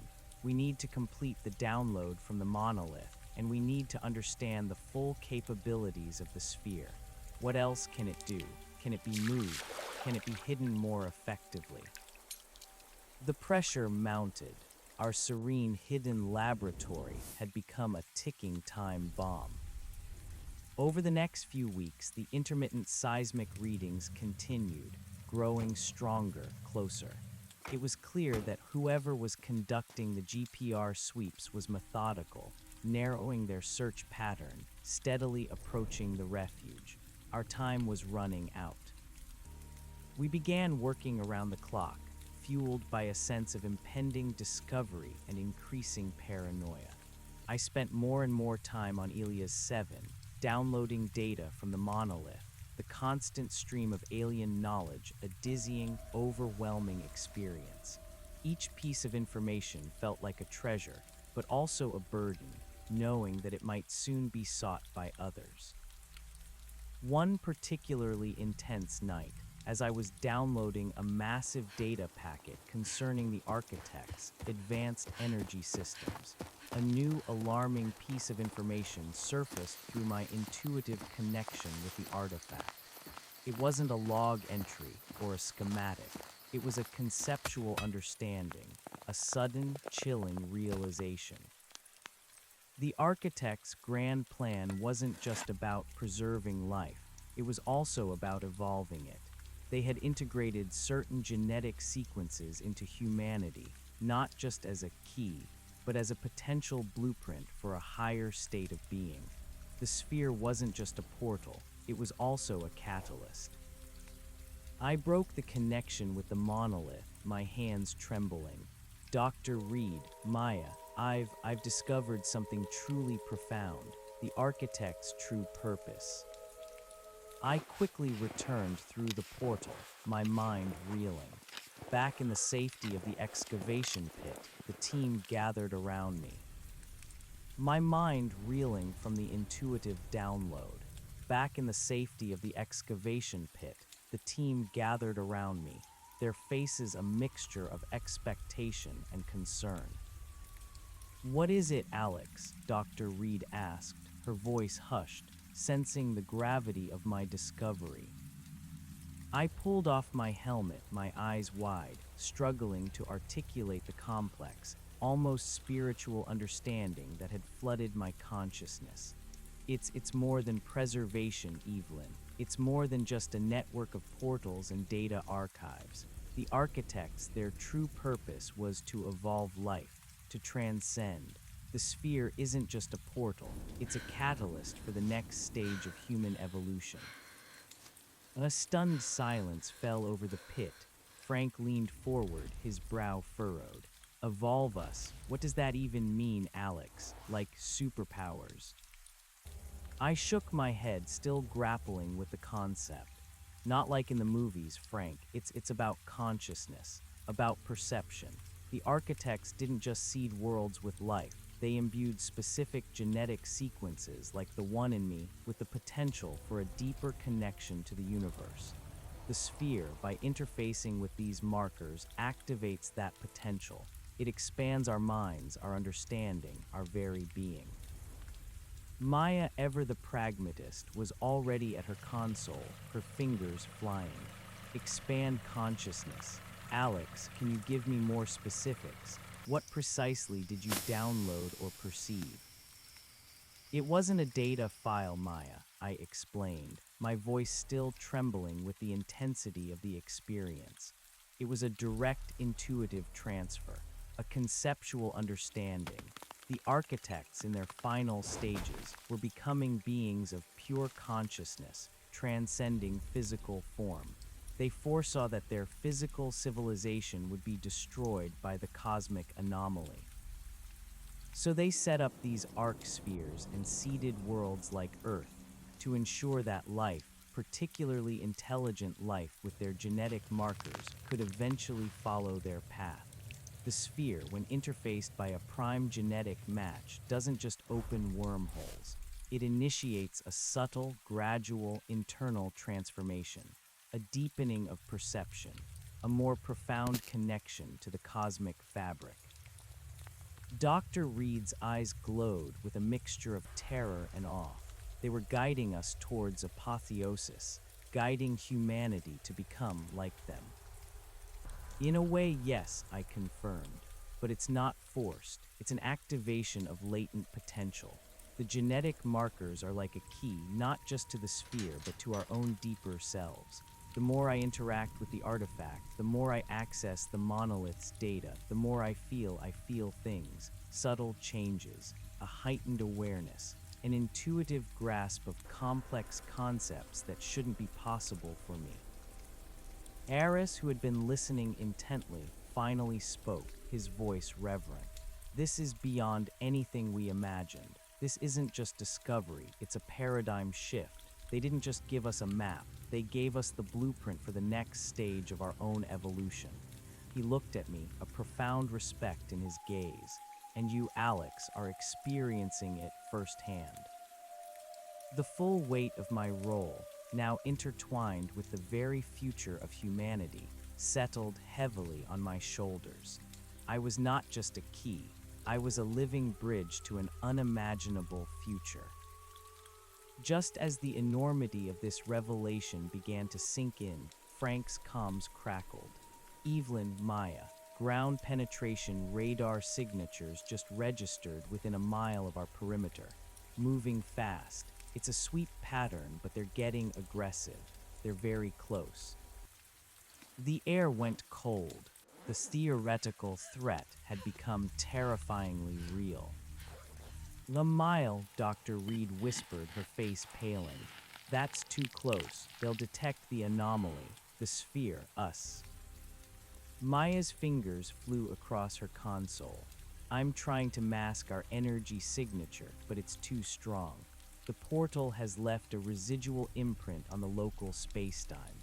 They'll see it as a massive, buried structure, unlike anything natural." "How much time do we have?" I asked, my heart pounding. Frank adjusted the rifle slung across his back, his expression grim. "Minutes, Alex. If they're moving that fast, they'll have a positive hit on the sphere within 10 minutes, tops. They're coming from the north, likely approaching through the old logging trails." Dr. Reed looked at each of us, her gaze firm. "All right, team, this is it. We've discussed this. We have two options. Evacuate immediately, try to hide, but risk losing the sphere to whoever these people are. Or we make a stand. Protect the sphere, protect the legacy." "Make a stand against whom, Evelyn?" Frank asked, his voice low. "We don't know who this is. A government black op, a corporate espionage team. They'll be armed professional." "We are armed too, Frank," Eris countered, his hand going to the sidearm he rarely wore but always kept close. "And we have the sphere. If Alex can activate it, perhaps we can use it to deter them." "Use a wormhole generator as a weapon," Maya scoffed. "Eris, that's insane. We don't know the full parameters. We could destabilize spacetime." "No, Maya, Eris has a point," I interjected, a new idea forming in my mind, a result of the intuitive download. The architect's logs describe defensive capabilities, not for direct combat, but for deterrence. The sphere can generate localized gravitational fields, emit focused energy pulses, and even create temporary, contained spatial distortions. It's not meant for destruction, but for exclusion, to make an area impenetrable. Dr. Reed looked at me, her eyes wide. "You understood that from the download. You can control that." I nodded, the artifact in my gauntlet pulsing faintly. "I think so. It feels intuitive, like a new function is now available in the interface." "All right," Dr. Reed said, her voice resolute. "Then that's our plan. We will protect the sphere. Frank, set up perimeter defense. Eris, prepare the field. Maya, can you pinpoint their exact location and trajectory?" "On it," Maya said, her fingers flying. "They're using heavy-duty GPR equipment, mounted on all-terrain vehicles, moving in a grid pattern. I've isolated their lead vehicle. They'll be at the ridge overlooking the refuge in about 8 minutes. Frank moved with practiced efficiency, directing Eris to strategic positions around the pit, distributing additional defensive equipment, non-lethal deterrents mostly, but enough to buy time. I stood by the sphere, the artifact humming in my gauntlet, my mind racing, preparing for the impossible. Alex, if you can create a localized spatial distortion, Dr. Reed instructed, her voice calm despite the urgency. I want you to target the area directly above the excavation pit. Create an invisible, impenetrable barrier. Something that deflects their GPR, makes it seem like a natural anomaly, or just nothing. Understood, I replied, closing my eyes, focusing on the intention. The artifact hummed louder, the sphere below me resonating. I visualized a dome of warped space surrounding the excavation pit, making it disappear from their scans, deflecting all intrusions. I felt a new kind of energy flow through me, a deeper connection to the sphere's power. It wasn't just opening portals anymore, it was manipulating reality. The air around the pit shimmered faintly, a subtle distortion visible only if you knew what to look for. GPR readings are going haywire, Maya suddenly announced, her voice a mix of alarm and triumph. They're detecting nothing, or rather an unclassifiable void. The scans are bouncing back fragmented. It's working, Alex. A moment of relief washed over us, quickly replaced by renewed tension. They might not be able to scan us, but they were still approaching. They've stopped, Maya said a few moments later. About a quarter-mile out at the ridge. Looks like they're confused. They're deploying ground teams. Ground teams, Frank hissed. How many? 2 vehicles, 6 individuals, Maya reported, her eyes glued to the thermal imaging on her screen. Professionally equipped. Looks like private security, military-grade gear. They're fanning out, heading this way on foot. All right, Alex, Dr. Reed said, her voice firm. Now for the next stage. Create a perimeter around the refuge. Not a barrier, but something that makes them not want to be here. A subtle disorientation, a sense of unease. Nothing lethal, but enough to make them turn back. I nodded, my mind already working. I focused on the forest around us, picturing waves of subtle psychic disruption, a field of irrational fear and confusion. The architect's logs had described similar applications of the sphere's capabilities, not as weapons, but as environmental modifiers, deterrents against unwanted intrusion. The sphere hummed with a deeper resonance, the geometric patterns pulsing. From the artifact, I sensed a subtle ripple of energy spreading outwards into the forest. It wasn't visible, but I could feel it, like an expanding bubble of altered reality. Their vital signs are fluctuating, Maya reported, her voice hushed. Heart rates increasing, signs of disorientation. They're getting agitated. Some are reporting strange sensory input. A few minutes later, we heard it. Distant shouts, then a crash, followed by frantic, garbled comms chatter from Maya's console. One of their ATVs just drove into a tree, Maya reported, a hint of grim satisfaction in her voice. They're arguing. Their team cohesion is breaking down. 2 of them are reporting severe nausea and vertigo. They're trying to retreat. Excellent, Alex, Dr. Reed whispered, a triumphant smile on her face. Keep it up. Don't let them get close. I maintained the psychic field, focusing on the team's retreat. The forest seemed to twist and turn around them, amplifying their fear, feeding their confusion. After a few more tense minutes, Maya confirmed they were in full retreat, their vehicles speeding away in disarray. The immediate threat was averted. I deactivated the fields, feeling a sudden surge of exhaustion, but also a profound sense of power. The sphere was far more than a portal. It was a guardian, a tool for shaping reality itself, and I, Alex, was its wielder. Unbelievable, Alex, Dr. Reed said, her voice filled with a profound awe. You just used an alien device to psychically deter a military-grade team. This changes everything. The architects truly meant for us to evolve. Frank, though relieved, was still wary.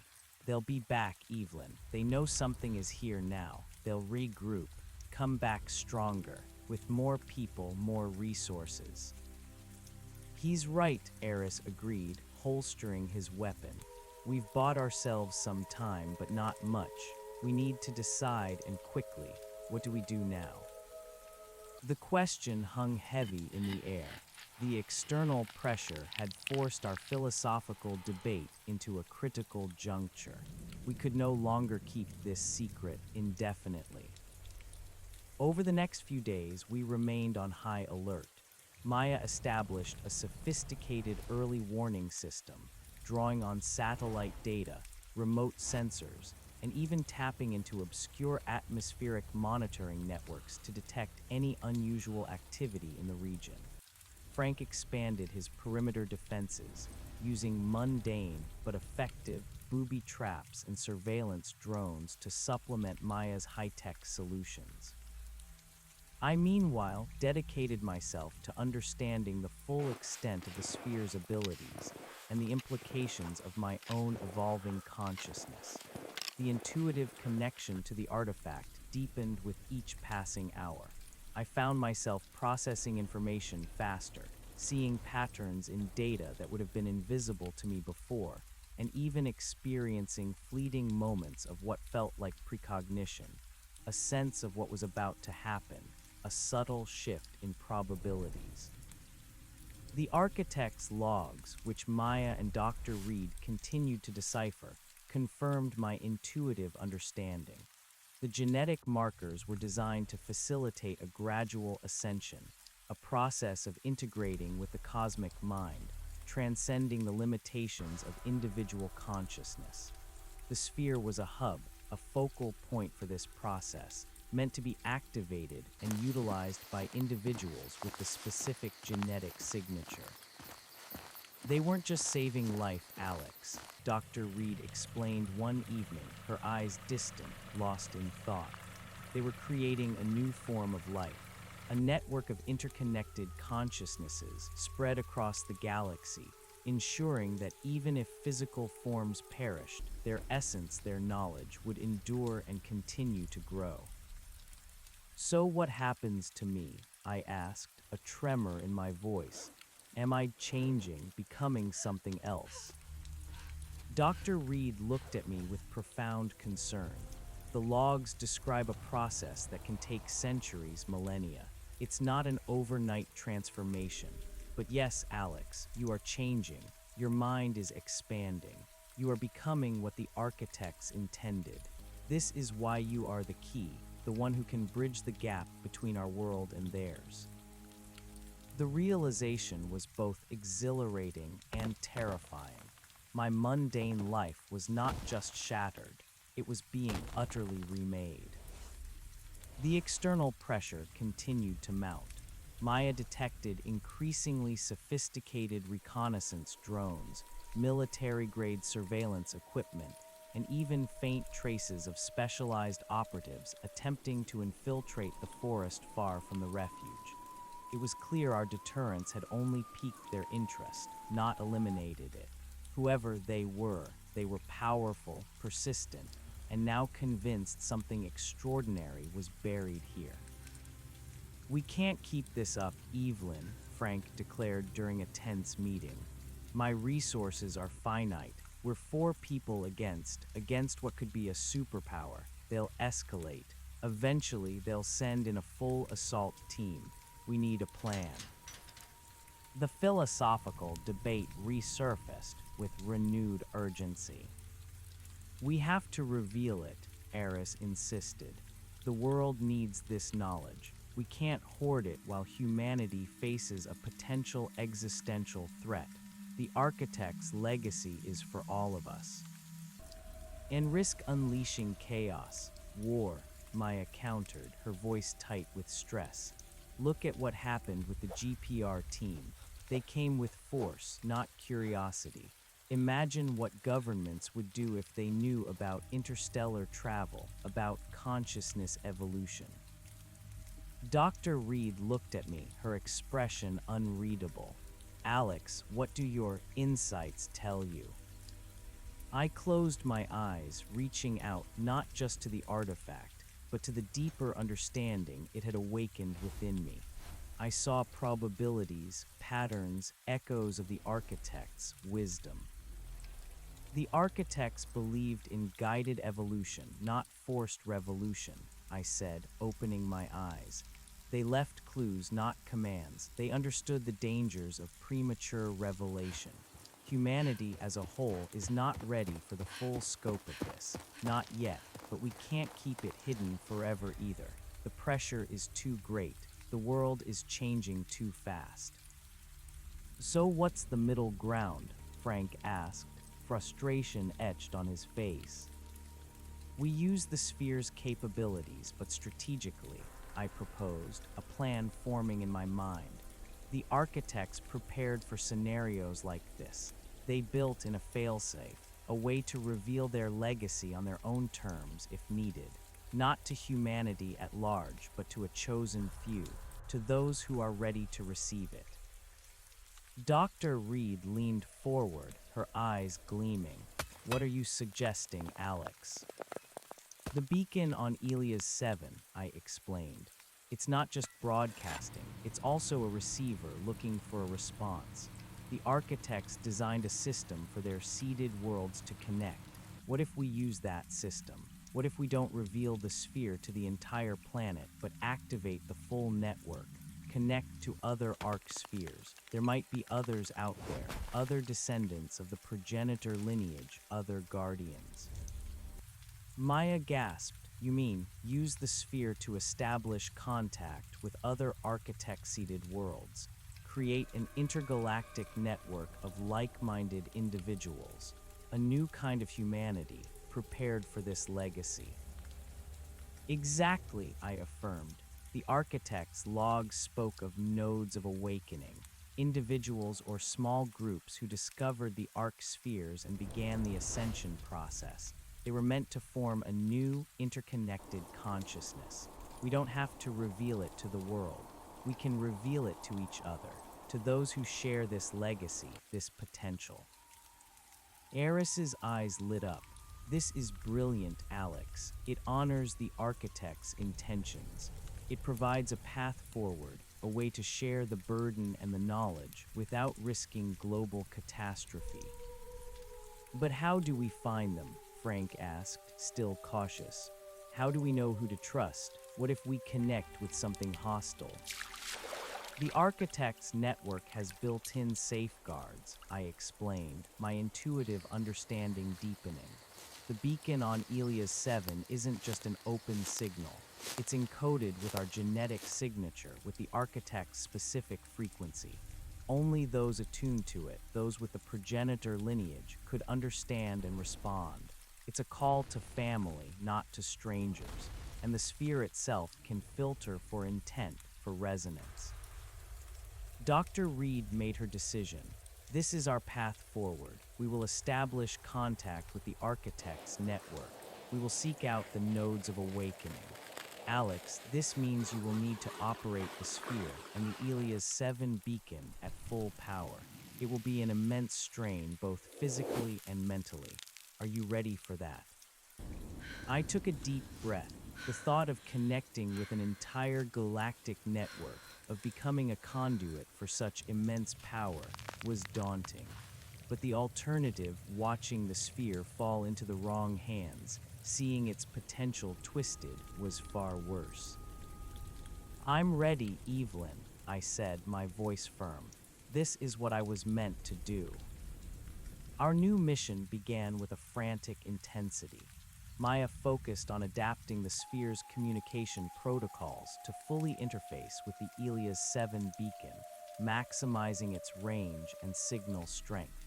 Eris helped me prepare for the intense mental and physical demands of acting as a conduit for such a vast network. Dr. Reed, meanwhile, continued to pore over the architect's logs, searching for any additional information on the nodes of awakening and the nature of the network. Frank, ever vigilant, strengthened the refuge's defenses, knowing that our escalating activity would likely draw even more attention. The increasing external pressure made every moment feel critical. Maya detected a sophisticated, high-altitude surveillance drone, unmistakably military, circling our airspace. Ground teams were now operating even closer, their patrols more frequent, more aggressive. We knew they were waiting for their moment, trying to pinpoint our exact location. "They're going to make a move soon," Frank reported one morning, his face grim. "I'm seeing patterns that suggest an imminent infiltration attempt. A small, elite team, probably within the next 24 to 48 hours." "Then we accelerate," Dr. Reed declared, her voice resolute. "We launch the beacon tonight." The night was cold and clear, the stars blazing like diamonds in the inky blackness. The air around the excavation pit was thick with tension, a palpable mixture of fear, determination, and hope. I stood before the sphere, dressed in my exosuit, the artifact integrated into my gauntlet, humming with a deep, anticipatory thrum.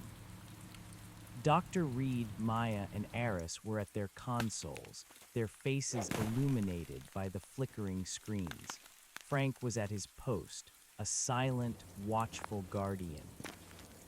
"All systems green, Alex," Maya reported, her voice steady.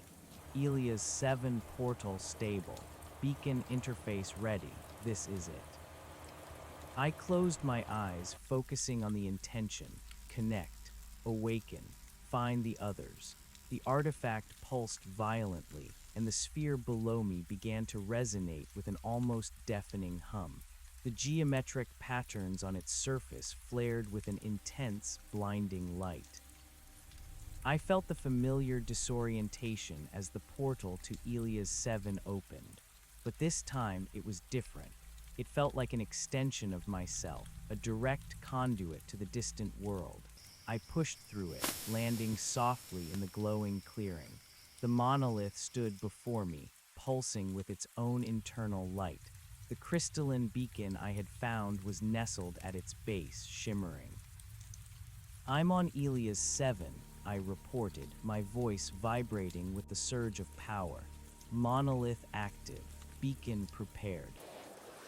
"Good, Alex," Dr. Reed's voice came through. "Now, initiate the full network activation sequence. Focus on the architect's signature frequency, the call to the nodes. Let the artifact guide you." I reached out, placing my gloved hand on the crystalline beacon. The artifact in my gauntlet flared, merging its light with the beacon's. A torrent of energy surged through me, a million voices whispering at the edge of my consciousness, a vast tapestry of information unfurling. I was no longer just Alex, I was a living antenna, a nexus.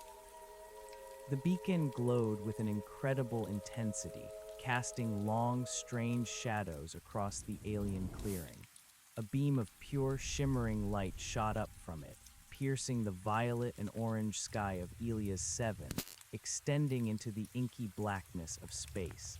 It wasn't a destructive beam, but a signal, a cosmic handshake, reaching out across the void. "Signal active," Maya's voice was filled with awe. "We're seeing a massive energy surge. The beacon is broadcasting at full power, Alex. Your biosignature is driving it." The process was excruciating. My head throbbed, my muscles screamed, and my mind felt like it was being stretched to its breaking point. But through the pain, I felt it, a connection. Not just a broadcast, but a resonance. I was reaching out, and something was reaching back. Fleeting glimpses, like flashes of lightning, invaded my mind. Distant stars, alien landscapes, faces I had never seen, yet felt a profound connection to. Other nodes, other awakened individuals across the galaxy, sensing the call, stirring from their dormancy. I'm connecting, I gasped, clutching the beacon white-knuckled. I feel them. They're out there, others responding. Unbelievable, Dr. Reed exclaimed, her voice choked with emotion. We're making contact. This is the architect's true legacy, a galactic community. Just as the connection solidified, a new, alarming sensation pierced through my expanded consciousness. It wasn't a physical threat, but a ripple in the fabric of spacetime itself, a distortion, a presence. My eyes snapped open. I could sense it now, a vast, malevolent entity, a shadow within the cosmic tapestry, drawn by the surge of energy from the activated beacon. It was ancient, predatory, and it was heading towards Elias 7. Dr. Reed, Maya, I shouted, my voice raw with sudden terror. Something coming, something terrible. It's not from the architect's network. It's a predator. It's drawn by the signal. Back on Earth, Maya's console erupted in alarms. Alex, I'm detecting an anomalous energy signature. Unknown origin. High velocity. It's massive. And it's vectoring directly for Elias 7. Cut the beacon, Dr. Reed commanded, her voice urgent. Alex, disconnect. Collapse the portal now. I tore my hand from the beacon, the immense power of the connection snapping, leaving me disoriented and gasping for breath. The shimmering light from the beacon dimmed instantly, the pillar of light retracting from the sky. But it was too late. I could still feel it, the approaching shadow, its immense, cold presence growing closer. The portal back to Earth shimmered, beckoning. It's too close, Evelyn, I yelled, stumbling towards the portal. It knows. It felt the connection. It's coming for Elias 7. As I plunged back through the portal, the last image burned into my mind was the distant, inky blackness above Elias 7, where the stars seemed to warp and bend, revealing a hint of something vast and terrible, an aberration in the cosmic tapestry. I stumbled back into the excavation pit, gasping, my body aching, my mind overwhelmed. Frank immediately helped me, guiding me to a chair. What was it, Alex? Dr. Reed asked, her face pale with fear, her eyes fixed on my face. What did you see? What did you feel? I don't know, I whispered, rubbing my temples. A predator, an ancient enemy of the architects, perhaps. It was watching, waiting, and our signal drew its attention. It's coming for Elias 7, and it felt familiar, like a memory, but not mine. Maya was frantically working at her console, her face a mask of concentrated fear. The energy signature is still there, Dr. Reed. It's accelerating. Whatever it is, it's coming from outside our galaxy, a rogue entity, and it seems to be following the residual energy trail of the beacon. Yaris, usually unflappable, looked genuinely terrified. An intergalactic predator. The architects never mentioned anything like that in their logs. They spoke of a cosmic anomaly, not a sentient threat. Perhaps this is the cosmic anomaly, Eris, Dr. Reed suggested, her voice barely a whisper, or a consequence of it, a creature born from the disruption of spacetime, a void dweller. If it's attracted to the beacon's energy signature, it might be attracted to us. The implication hung in the air, cold and deadly. We had called out into the darkness, and something had answered. Something that wasn't benevolent, wasn't a fellow node, but a hunter. Maya, can you track it? Frank asked, his hand instinctively going to his weapon. It's moving too fast, Maya reported, her voice strained. It's warping space around it. I'm getting intermittent, corrupted readings. It's almost here. Not just at Elia's 7, it's coming through the residual portal signature. It's heading for us. The words hit us like a physical blow. The predator wasn't just going to Elia's 7. It was using the portal's residual energy, the very pathway we had created to follow us home.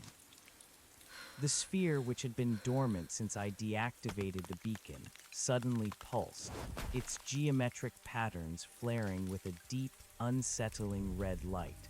The humming escalated, not with the familiar resonance of a portal opening, but with a screeching, tearing sound that vibrated through our bones. "What's happening?" Aris yelled, covering his ears.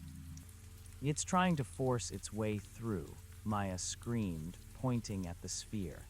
"It's attempting to destabilize the portal. It's trying to open a gateway directly here." The air around the sphere crackled with raw, uncontrolled energy. The shimmering space above it began to twist and distort, not forming the familiar, stable ellipse, but a jagged, tearing rift in reality. Strange, guttural sounds, not of this world, echoed from within the nascent tier. "Alex, you have to do something," Dr. Reed pleaded, her eyes wide with terror. "You're the key. You're connected to it. Stop it." I stumbled towards the sphere, my head pounding, my body still reeling from the energy drain of the beacon. The artifact in my gauntlet was vibrating violently, a warning, a desperate plea for action. I could feel the immense, malevolent will pushing against the sphere, trying to tear open a hole, trying to breach our reality.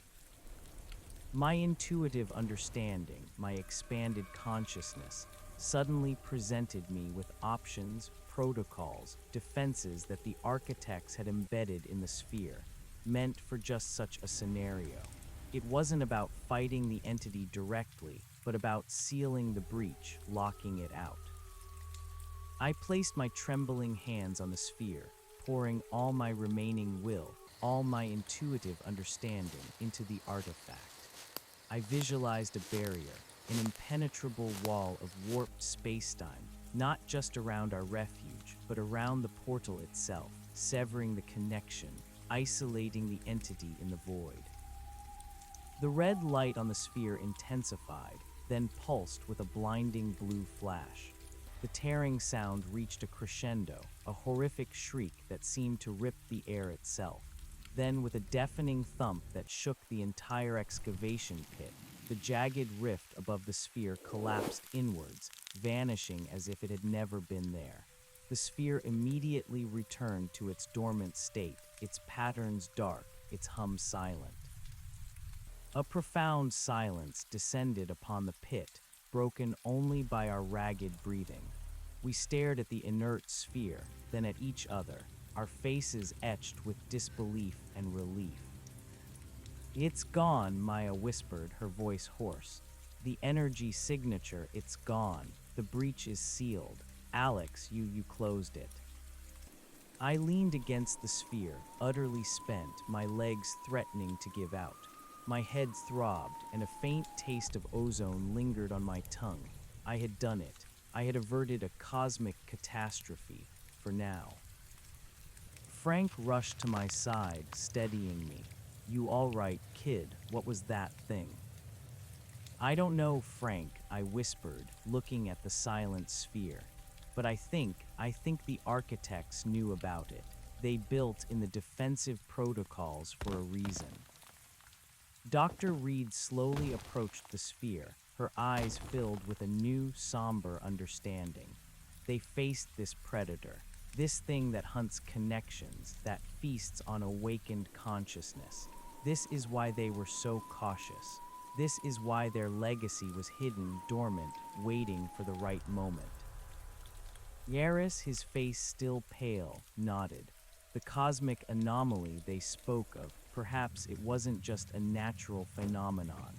Perhaps it was this entity, or something related to it, a force of destruction that they had to escape. The immediate danger had passed, but a new, profound fear had taken root. We had awoken something ancient, something predatory, by attempting to connect with the architect's network. Our attempts at galactic diplomacy had almost led to an interdimensional invasion. "We can't stay here," Frank declared, his voice firm. "Not anymore. That thing knows this location. It might not be able to force its way through the portal again immediately, but it felt a connection. It knows we exist, and it knows where to find us." Dr. Reed nodded grimly. "He's right, we've been compromised. This refuge, this sanctuary, is no longer safe. The sphere is now a target, and so are we. We need to move, immediately." "Move the sphere?" Maya asked, incredulous. "Evelyn, it weighs hundreds of tons, and it's deeply embedded." "The architect's logs," I interjected, a new intuitive understanding dawning on me, a piece of information I hadn't processed until now. "The sphere, it's not fixed. It's designed to be mobile. It has a latent anti-gravity system and a phased displacement drive. It can move itself. It can transport itself, not just open portals." A stunned silence. Dr. Reed stared at me, then at the massive sphere. "It can move itself. Alex, are you sure? The logs didn't mention anything like a drive system." "It's not explicitly in a text log," I explained, the information clear in my mind. "It's in the engineering schematics, woven into the energy flow diagrams. It's part of the core design. It's meant to relocate to safe zones to avoid detection. It's another layer of its self-preservation. My connection to the artifact just highlighted it." Maya rushed to her console, her fingers flying, cross-referencing my words with the architect's data. Her eyes widened. "He's right, Dr. Reed. There's a subcomponent, a gravitic manipulation engine. It's dormant, but it's there. It could generate enough lift to move the entire sphere." "And the phased displacement drive?" Aris asked, his voice filled with renewed excitement. "It's a localized, short-range teleportation system," I clarified. "Not for interstellar travel, but for instantaneous relocation within a planetary system, like a jump drive. It can displace the sphere a few hundred miles in an instant, making it virtually untraceable after a move." "Untraceable and mobile," Dr. Reed mused, a new light in her eyes. "This changes everything. We don't just have a portal, we have a mobile sanctuary. Frank, Maya, Aris, we activate that system. Tonight, we take the sphere and we disappear." Frank, though still wary, nodded. "All right, a mobile base. It's risky, but it's our best shot at survival now. Where do we go?" "To a new refuge," Dr. Reed said, her gaze firm. "A place no one would ever suspect. A place where we can continue our work, understand this new threat, and prepare for whatever comes next. Alex, can you use your connection to identify a suitable location for relocation? A place with a deep energy signature that can mask the sphere, a secluded spot." I closed my eyes, reaching out with my heightened senses, visualizing the Earth, searching for a place of natural energy, a nexus point. The information flowed into me, a complex interplay of geological formations, ley lines, and subtle cosmic resonances. There's a place," I said, opening my eyes, "deep beneath the Antarctic ice, an ancient subglacial lake, geologically stable, with massive natural energy fields. An ancient subglacial lake, geologically stable, with massive natural energy fields. It could provide an ideal cover, a natural shield against detection, and its extreme isolation would offer the security we desperately need." A tense silence filled the excavation pit, Antarctica. It was the most remote, inhospitable continent on Earth, a place of unimaginable cold and crushing pressure, deep beneath miles of ice. Antarctica, Eris echoed, his voice filled with a mix of disbelief and intrigue. Beneath the ice. Alex, do you have any idea what kind of logistics that would entail for us? Survival in that environment alone would be a monumental task. Logistics are secondary to survival, Eris, Dr. Reed interjected, her gaze firm. Frank, your assessment. Frank, though clearly daunted by the prospect, nodded slowly. It's extreme, but Alex is right about the isolation. If this thing knows about us, our current location is compromised. A subglacial lake deep under the ice would be the ultimate hiding spot. As for survival, we're resourceful. We have the architect's technology now. We can adapt. Maya, who had been rapidly researching subglacial lakes on her console, looked up, her eyes wide. Alex, the specific lake you're sensing, is it Vostok, or something even deeper, more isolated? It's not labeled on human maps, I replied, the intuitive understanding flowing. It's much older, a deep, geothermally active cavern system beneath the ancient ice sheet, further inland from typical exploration. It resonates with a unique energy signature, a sort of natural spacetime anchor. It would mask the sphere's presence completely. Dr. Reed clapped her hands together, a sudden surge of determination replacing her earlier fear. Then that's our destination. We have a few hours, maybe less, before that unknown entity or its earthly proxies make their next move. Alex, activate the sphere's mobility. Maya, prepare whatever we can take with us. Eris, Frank, begin securing the essential equipment for transport. This is a one-way trip, at least for now. The next few hours were a blur of frantic, adrenaline-fueled activity. Our quiet refuge was transformed into a staging ground for a desperate escape.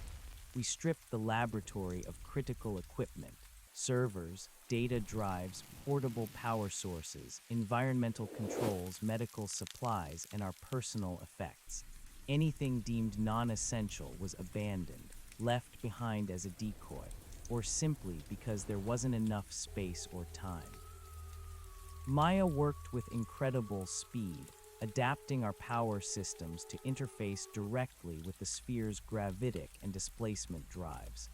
She designed a temporary control interface, feeding critical environmental data, pressure, temperature, atmospheric composition, from the target location, which I was intuitively providing, directly into the sphere's navigation systems.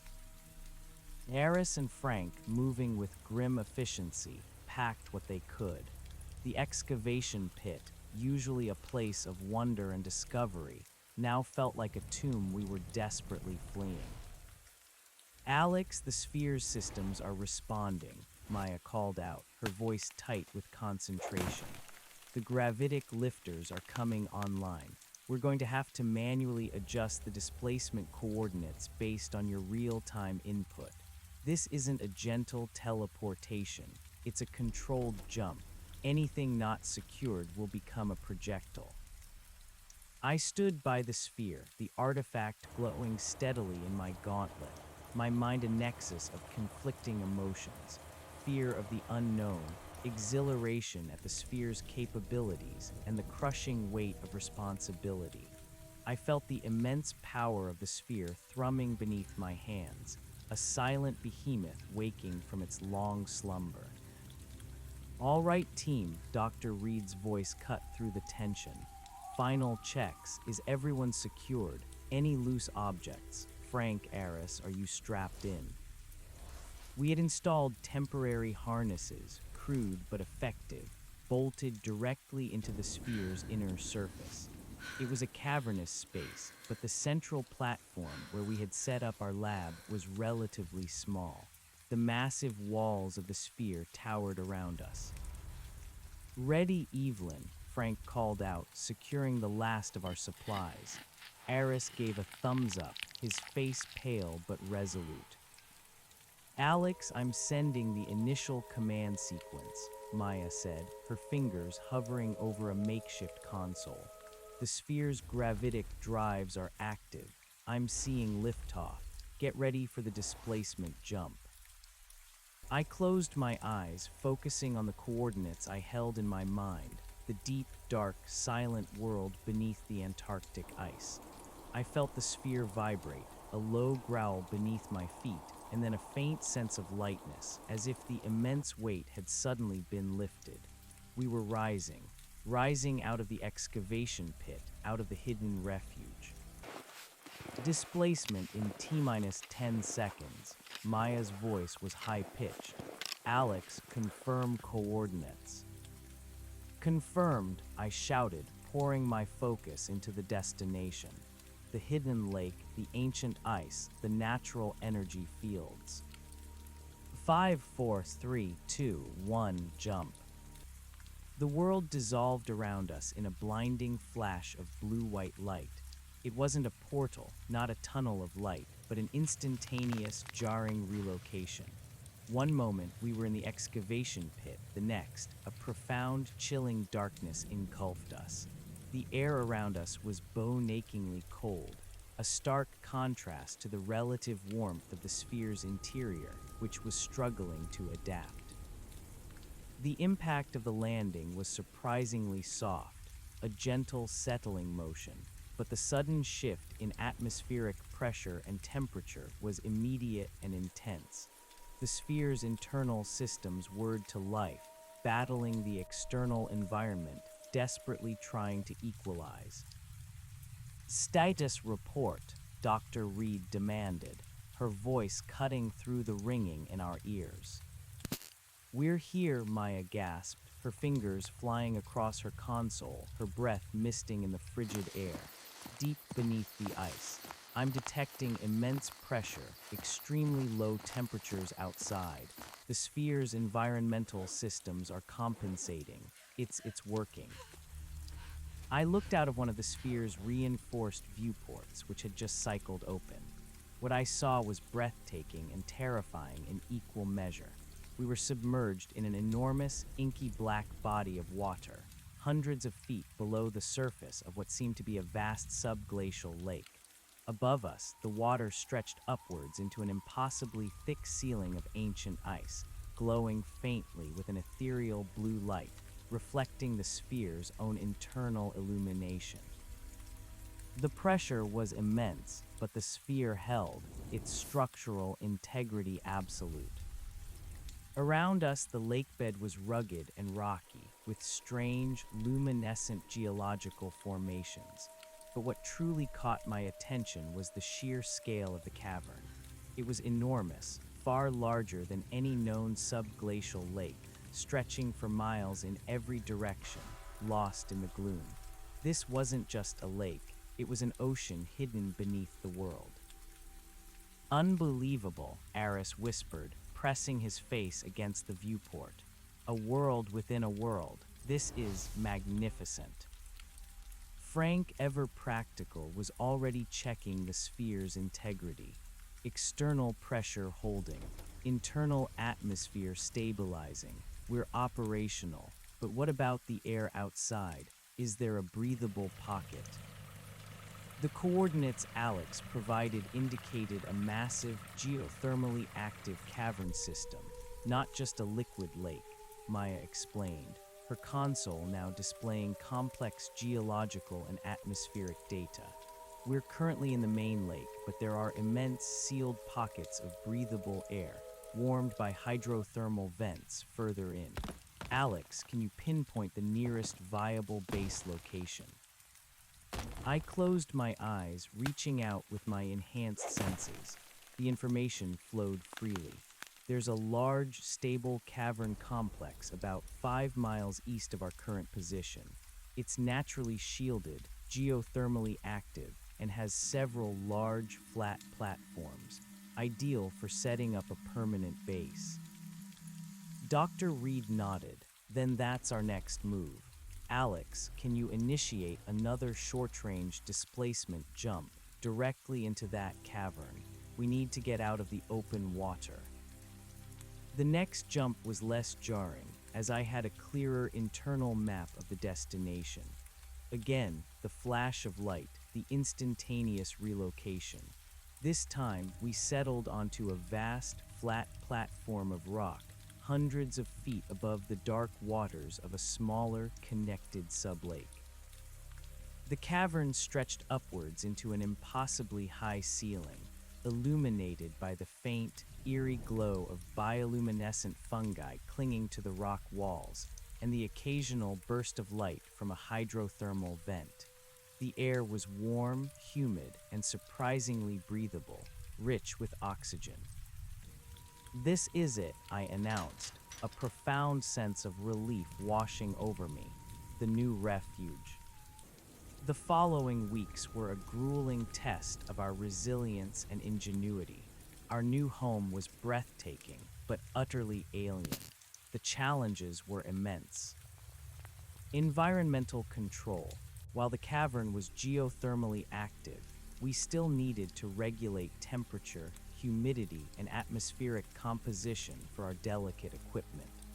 Maya, using what she could salvage from the architect's data and her own genius, designed a closed-loop environmental system, drawing energy from the sphere and the natural hydrothermal vents. Power management. The sphere provided immense power, but we had to be judicious. We couldn't afford to run anything at full capacity if it jeopardized our ability to move again. Maya configured a tiered power grid, prioritizing life support and core systems. Base construction. Frank and Aris, combining their military and scientific expertise, worked tirelessly to build a functional, secure base. We repurposed components from our old lab, setting up modular living quarters, a new command center, and a research area, all directly adjacent to the sphere. The bioluminescent fungi provided natural, albeit dim, light, but we augmented it with portable grow lights to cultivate food and sustain our psychological well-being. Secrecy and monitoring. Despite the extreme isolation, we remained vigilant. Maya set up an array of long-range sensors, both active and passive, throughout the subglacial lake, and even attempting to pierce through the miles of ice above us to detect any anomalous energy signatures or movements on the surface. Frank, meanwhile, explored the immediate cavern system, mapping out escape routes and defensive positions. My own role deepened significantly. My connection to the artifact and the sphere was more profound than ever. I spent hours meditating by its silent form, intuitively accessing new layers of architect's knowledge. The sphere was more than just a tool. It was an extension of my own evolving consciousness. I began to unlock its passive capabilities, learning how to manipulate the cavern environment in subtle ways. I could generate localized fields of warmth or light, amplify the growth of the bioluminescent fungi, or even create small, stable pockets of pure water from the surrounding lake, vital for our survival. Dr. Reed continued her tireless work deciphering the architect's logs, now with my direct, intuitive assistance. The data streamed into my mind, and I could help her interpret complex concepts that still baffled Maya's supercomputers. We focused on two critical areas. One, the predator. We desperately needed to understand what we had encountered. The architect's logs, once parsed through my insights, revealed fragmented, terrifying descriptions of an entity they called the Void Seeker. It wasn't a biological creature in the conventional sense, but a sentient distortion, a parasitic consciousness that fed on the energy of awakened minds and networked consciousnesses. It existed outside normal spacetime, drawn to significant energy fluctuations and breakthroughs in consciousness. Its appearance always heralded the collapse of civilizations, devouring their collective minds. The architects had developed the sphere's defensive protocols specifically to repel it, creating temporal and spatial barriers that the Void Seeker found difficult to breach. This confirmed their previous flight from the cosmic anomaly was indeed a flight from this entity. 2. The ascension process. With the threat of the Void Seeker ever present, understanding my own evolution became paramount. The logs detailed the stages of ascension, a gradual integration of individual consciousness into a larger cosmic awareness. This wasn't about losing individuality, but expanding it, gaining access to universal knowledge and abilities. The genetic markers, once activated by the sphere, served as a bootstrap for this process. My heightened senses, my intuitive understanding, the ability to manipulate reality on a subtle level, these were the early stages. Alex the Architect's final message is clear, Dr. Reed explained one day, her voice heavy with the gravity of her discovery. They didn't abandon life. They sought to transcend the need for physical form, to become pure information, pure consciousness. The arc spheres were meant to guide other nascent civilizations, other nodes of awakening, to follow suit, to create a galactic network of transcendent minds, resilient to physical threats and the ravages of time. So the Void Seeker hunts these transcendent minds, I asked, a cold knot forming in my stomach. It preys on the very thing the architects were trying to become. Exactly, she confirmed. It's a cosmic predator, a hunter of awakened consciousness. Our activation of the beacon, our attempt to connect with other nodes, broadcast a massive, irresistible signal to it. We just happened to catch its attention before it fully located other nodes. The thought was chilling. We hadn't just escaped danger. We had merely postponed it, and possibly drawn the Void Seeker's attention to a new hunting ground. Meanwhile, Alex's abilities continued to manifest in new, unexpected ways. He began to perceive not just the immediate future in fleeting glimpses, but complex probabilistic outcomes, like ripples in a pond of potential events. He could subconsciously optimize the flow of energy within the base, making systems more efficient, power consumption lower. He even found he could communicate with the bioluminescent fungi, influencing their growth patterns, creating brighter patches for working or dimmer ones for resting. It was an odd, almost symbiotic relationship.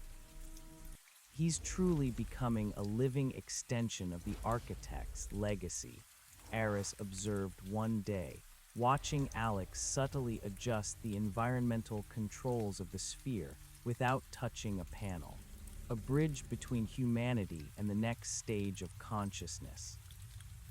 But the immense power came with a price. Alex was often exhausted, his mind a whirlwind of information and sensory input. He found it difficult to differentiate his own thoughts from the constant flow of intuitive data from the sphere and the artifact. Sleep offered little respite, often filled with vivid, symbolic dreams, echoes of galactic history, abstract mathematical concepts, and the silent, terrifying presence of the Void Seeker. Frank, ever the protector, began to notice the subtle changes. He's pushing himself too hard, Evelyn, he warned Dr. Reed. His eyes are too bright, he barely eats, and he's almost distant. We need to be careful. What if this ascension consumes him? Dr. Reed shared his concern. The architect's logs speak of the need for balance, for grounding. Alex needs downtime, moments of human connection. But the pressure is immense. We're still under threat. Indeed, the threat was far from gone. Maya's long-range sensors, painstakingly configured to pierce through the miles of ice, detected subtle anomalies on the surface of the continent. faint energy signatures, similar to the GPR sweeps but far more advanced, originating from multiple points across the ice sheet. They weren't directly above them, but they were converging, methodically scanning. "They're looking for us," Maya announced one morning, her face pale. "Whoever it is, they've deployed an entire network of highly sophisticated ground-penetrating radar. They're sweeping the entire continent, looking for any massive, buried anomalies. It's only a matter of time before they stumble upon the unique energy signature of this subglacial cavern system."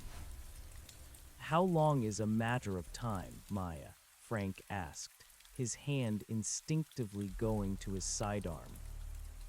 Maya ran a hand through her hair, her eyes glued to the holographic map of Antarctica. "At this rate of convergence, assuming they maintain their current search patterns, a few months maybe. But if they narrow their focus, if they get lucky with a preliminary hit, weeks, days even." The race was on again. We had bought ourselves time, but not permanent safety. The Antarctic wilderness, once a symbol of impenetrable security, was now becoming another potential battlefield. "We need to accelerate our understanding of the Void Seeker's vulnerabilities," Dr. Reed declared during a tense debriefing. "Alex, focus on any defensive protocols the architects might have against it. We can't run forever. We need a way to neutralize this threat." I returned to the sphere, my mind churning with newfound urgency. The Void Seeker, a parasitic consciousness. It fed on awareness. Could its appetite be its weakness? Days blurred into nights as I delved deeper into the architect's defensive protocols. The information was abstract, relying on manipulating fundamental forces of the universe that were barely understood by human science. But through the artifact, the concepts began to solidify. The architects had devised a countermeasure, not a weapon, but a form of cosmic disinformation. They could create a highly localized, intense burst of incoherent, chaotic energy, essentially a psychic noise bomb that would overload the Void Seeker's sensory perception, making the awakened consciousness it craved utterly unpalatable, even painful. It wouldn't destroy the entity, but it would repel it, forcing it to retreat to seek quieter hunting grounds. "It's like creating a mental firewall," I explained to the team weeks later, my eyes strained but alight with discovery. "The sphere can generate a field that scrambles consciousness, making us invisible and repulsive to the Void Seeker. It can't feed on chaos." "Can you activate it, Alex?" Dr. Reed asked, her voice urgent.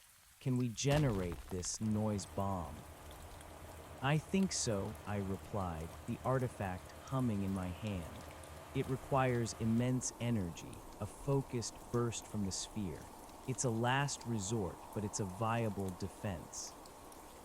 Just as we began to strategize how to deploy this new defense, Maya's console flared with alarms, far more severe than anything we'd seen before. "Dr. Reed, Frank, Aris, this isn't a GPR sweep." Maya's voice was high-pitched, laced with pure terror. "Something just landed on the ice sheet directly above us. Massive energy signature. It's not human, it's alien, and it's drilling." My blood ran cold. The Void Seeker, or something allied with it. "How large is the signature, Maya?" Frank demanded, rushing to her side. "It's enormous, Frank. A massive vessel, cloaked, but its landing impact was catastrophic, generating a seismic shockwave that registered across the continent. And it's emitting a focused energy beam, boring through the ice at an incredible rate." She gestured frantically at the holographic map, where a burning red line was descending rapidly towards our position, a direct vector. "It knows exactly where we are," I whispered, a sickening realization washing over me. It followed the residual energy signature of our relocation. It found us. Dr. Reed's face was grim. This isn't human. This is the Void Seeker, or its instrument. It's not just scanning, it's coming for us. Alex, can you prepare the noise bomb? We're going to need it. I'm activating the sphere's defensive systems, I said, rushing towards the massive artifact. The hum that began to emanate from the sphere was different this time, not a gentle thrum, but a deep, resonant growl that vibrated through the rock. Eris and Frank were already deploying what defenses they could, setting up energy dampeners and structural integrity fields around our makeshift base, hoping to buy us precious seconds. But against something that could bore through miles of ice in minutes, it felt futile. The red line on Maya's screen was descending at an alarming rate. It's almost through, Evelyn. T-minus 60 seconds until breach. And it's not just drilling. I'm detecting an energy signature, a highly concentrated field converging on the drill path. It's creating a stable conduit through the ice, not just a hole. A conduit, Dr. Reed gasped. It's creating a stable wormhole, a direct path for itself. It's learned from our portal technology. The fear in the pit became palpable. This wasn't just a predator. It was intelligent, adaptive, and now it was at our doorstep. I pressed my hands against the sphere, pouring all my will into generating the noise bomb. The architect's protocols flared in my mind, complex equations, energy manipulations, all flowing through the artifact into the sphere. The geometric patterns on the sphere's surface began to pulse with an angry, chaotic energy, a cacophony of colors. 45 seconds, Maya screamed. Environmental integrity failing. The pressure wave from the drill is impacting our cavern. A tremor shook the cavern, sending small rocks raining down from the ceiling. The bioluminescent fungi flickered wildly. The air grew colder. 30 seconds, Frank yelled, bracing himself against a console. Alex hurried. I pushed harder, focusing on the chaos, the incoherent energy needed to repel the Void Seeker. My head pounded, my muscles screamed, and I felt a burning sensation in my mind, as if raw energy was being forced through it. Then, with a terrifying, ear-splitting crack, the ice ceiling above our sublake fractured. A massive, glowing column of energy erupted through the ice, plunging downwards, directly into the water. The lake boiled instantly, sending massive geysers of superheated steam and water hurtling towards the cavern's ceiling. And then from within the column of energy, it began to emerge. Not a solid ship, but a shimmering distortion, a vast, inky blackness that seemed to absorb all light, all sound. It was an entity of pure shadow, impossibly large, its form shifting and swirling like a tear in the fabric of reality itself. Tendrils of darkness, each miles long, writhed from its central mass, reaching, searching. The Void Seeker, it had arrived. Alex now, Dr. Reed screamed, her voice barely audible over the roaring steam and the silent, overwhelming presence of the entity. I unleashed the noise bomb. A blinding, chaotic burst of multicolored energy erupted from the sphere, a silent scream of pure, scrambled consciousness.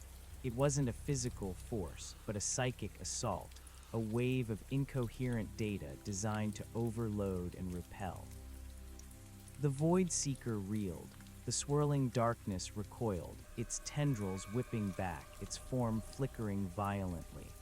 A high-pitched, guttural shriek, a sound that seemed to scrape against the very edge of reality, echoed through the cavern, a scream of pain and repulsion. It was anathema to its very being.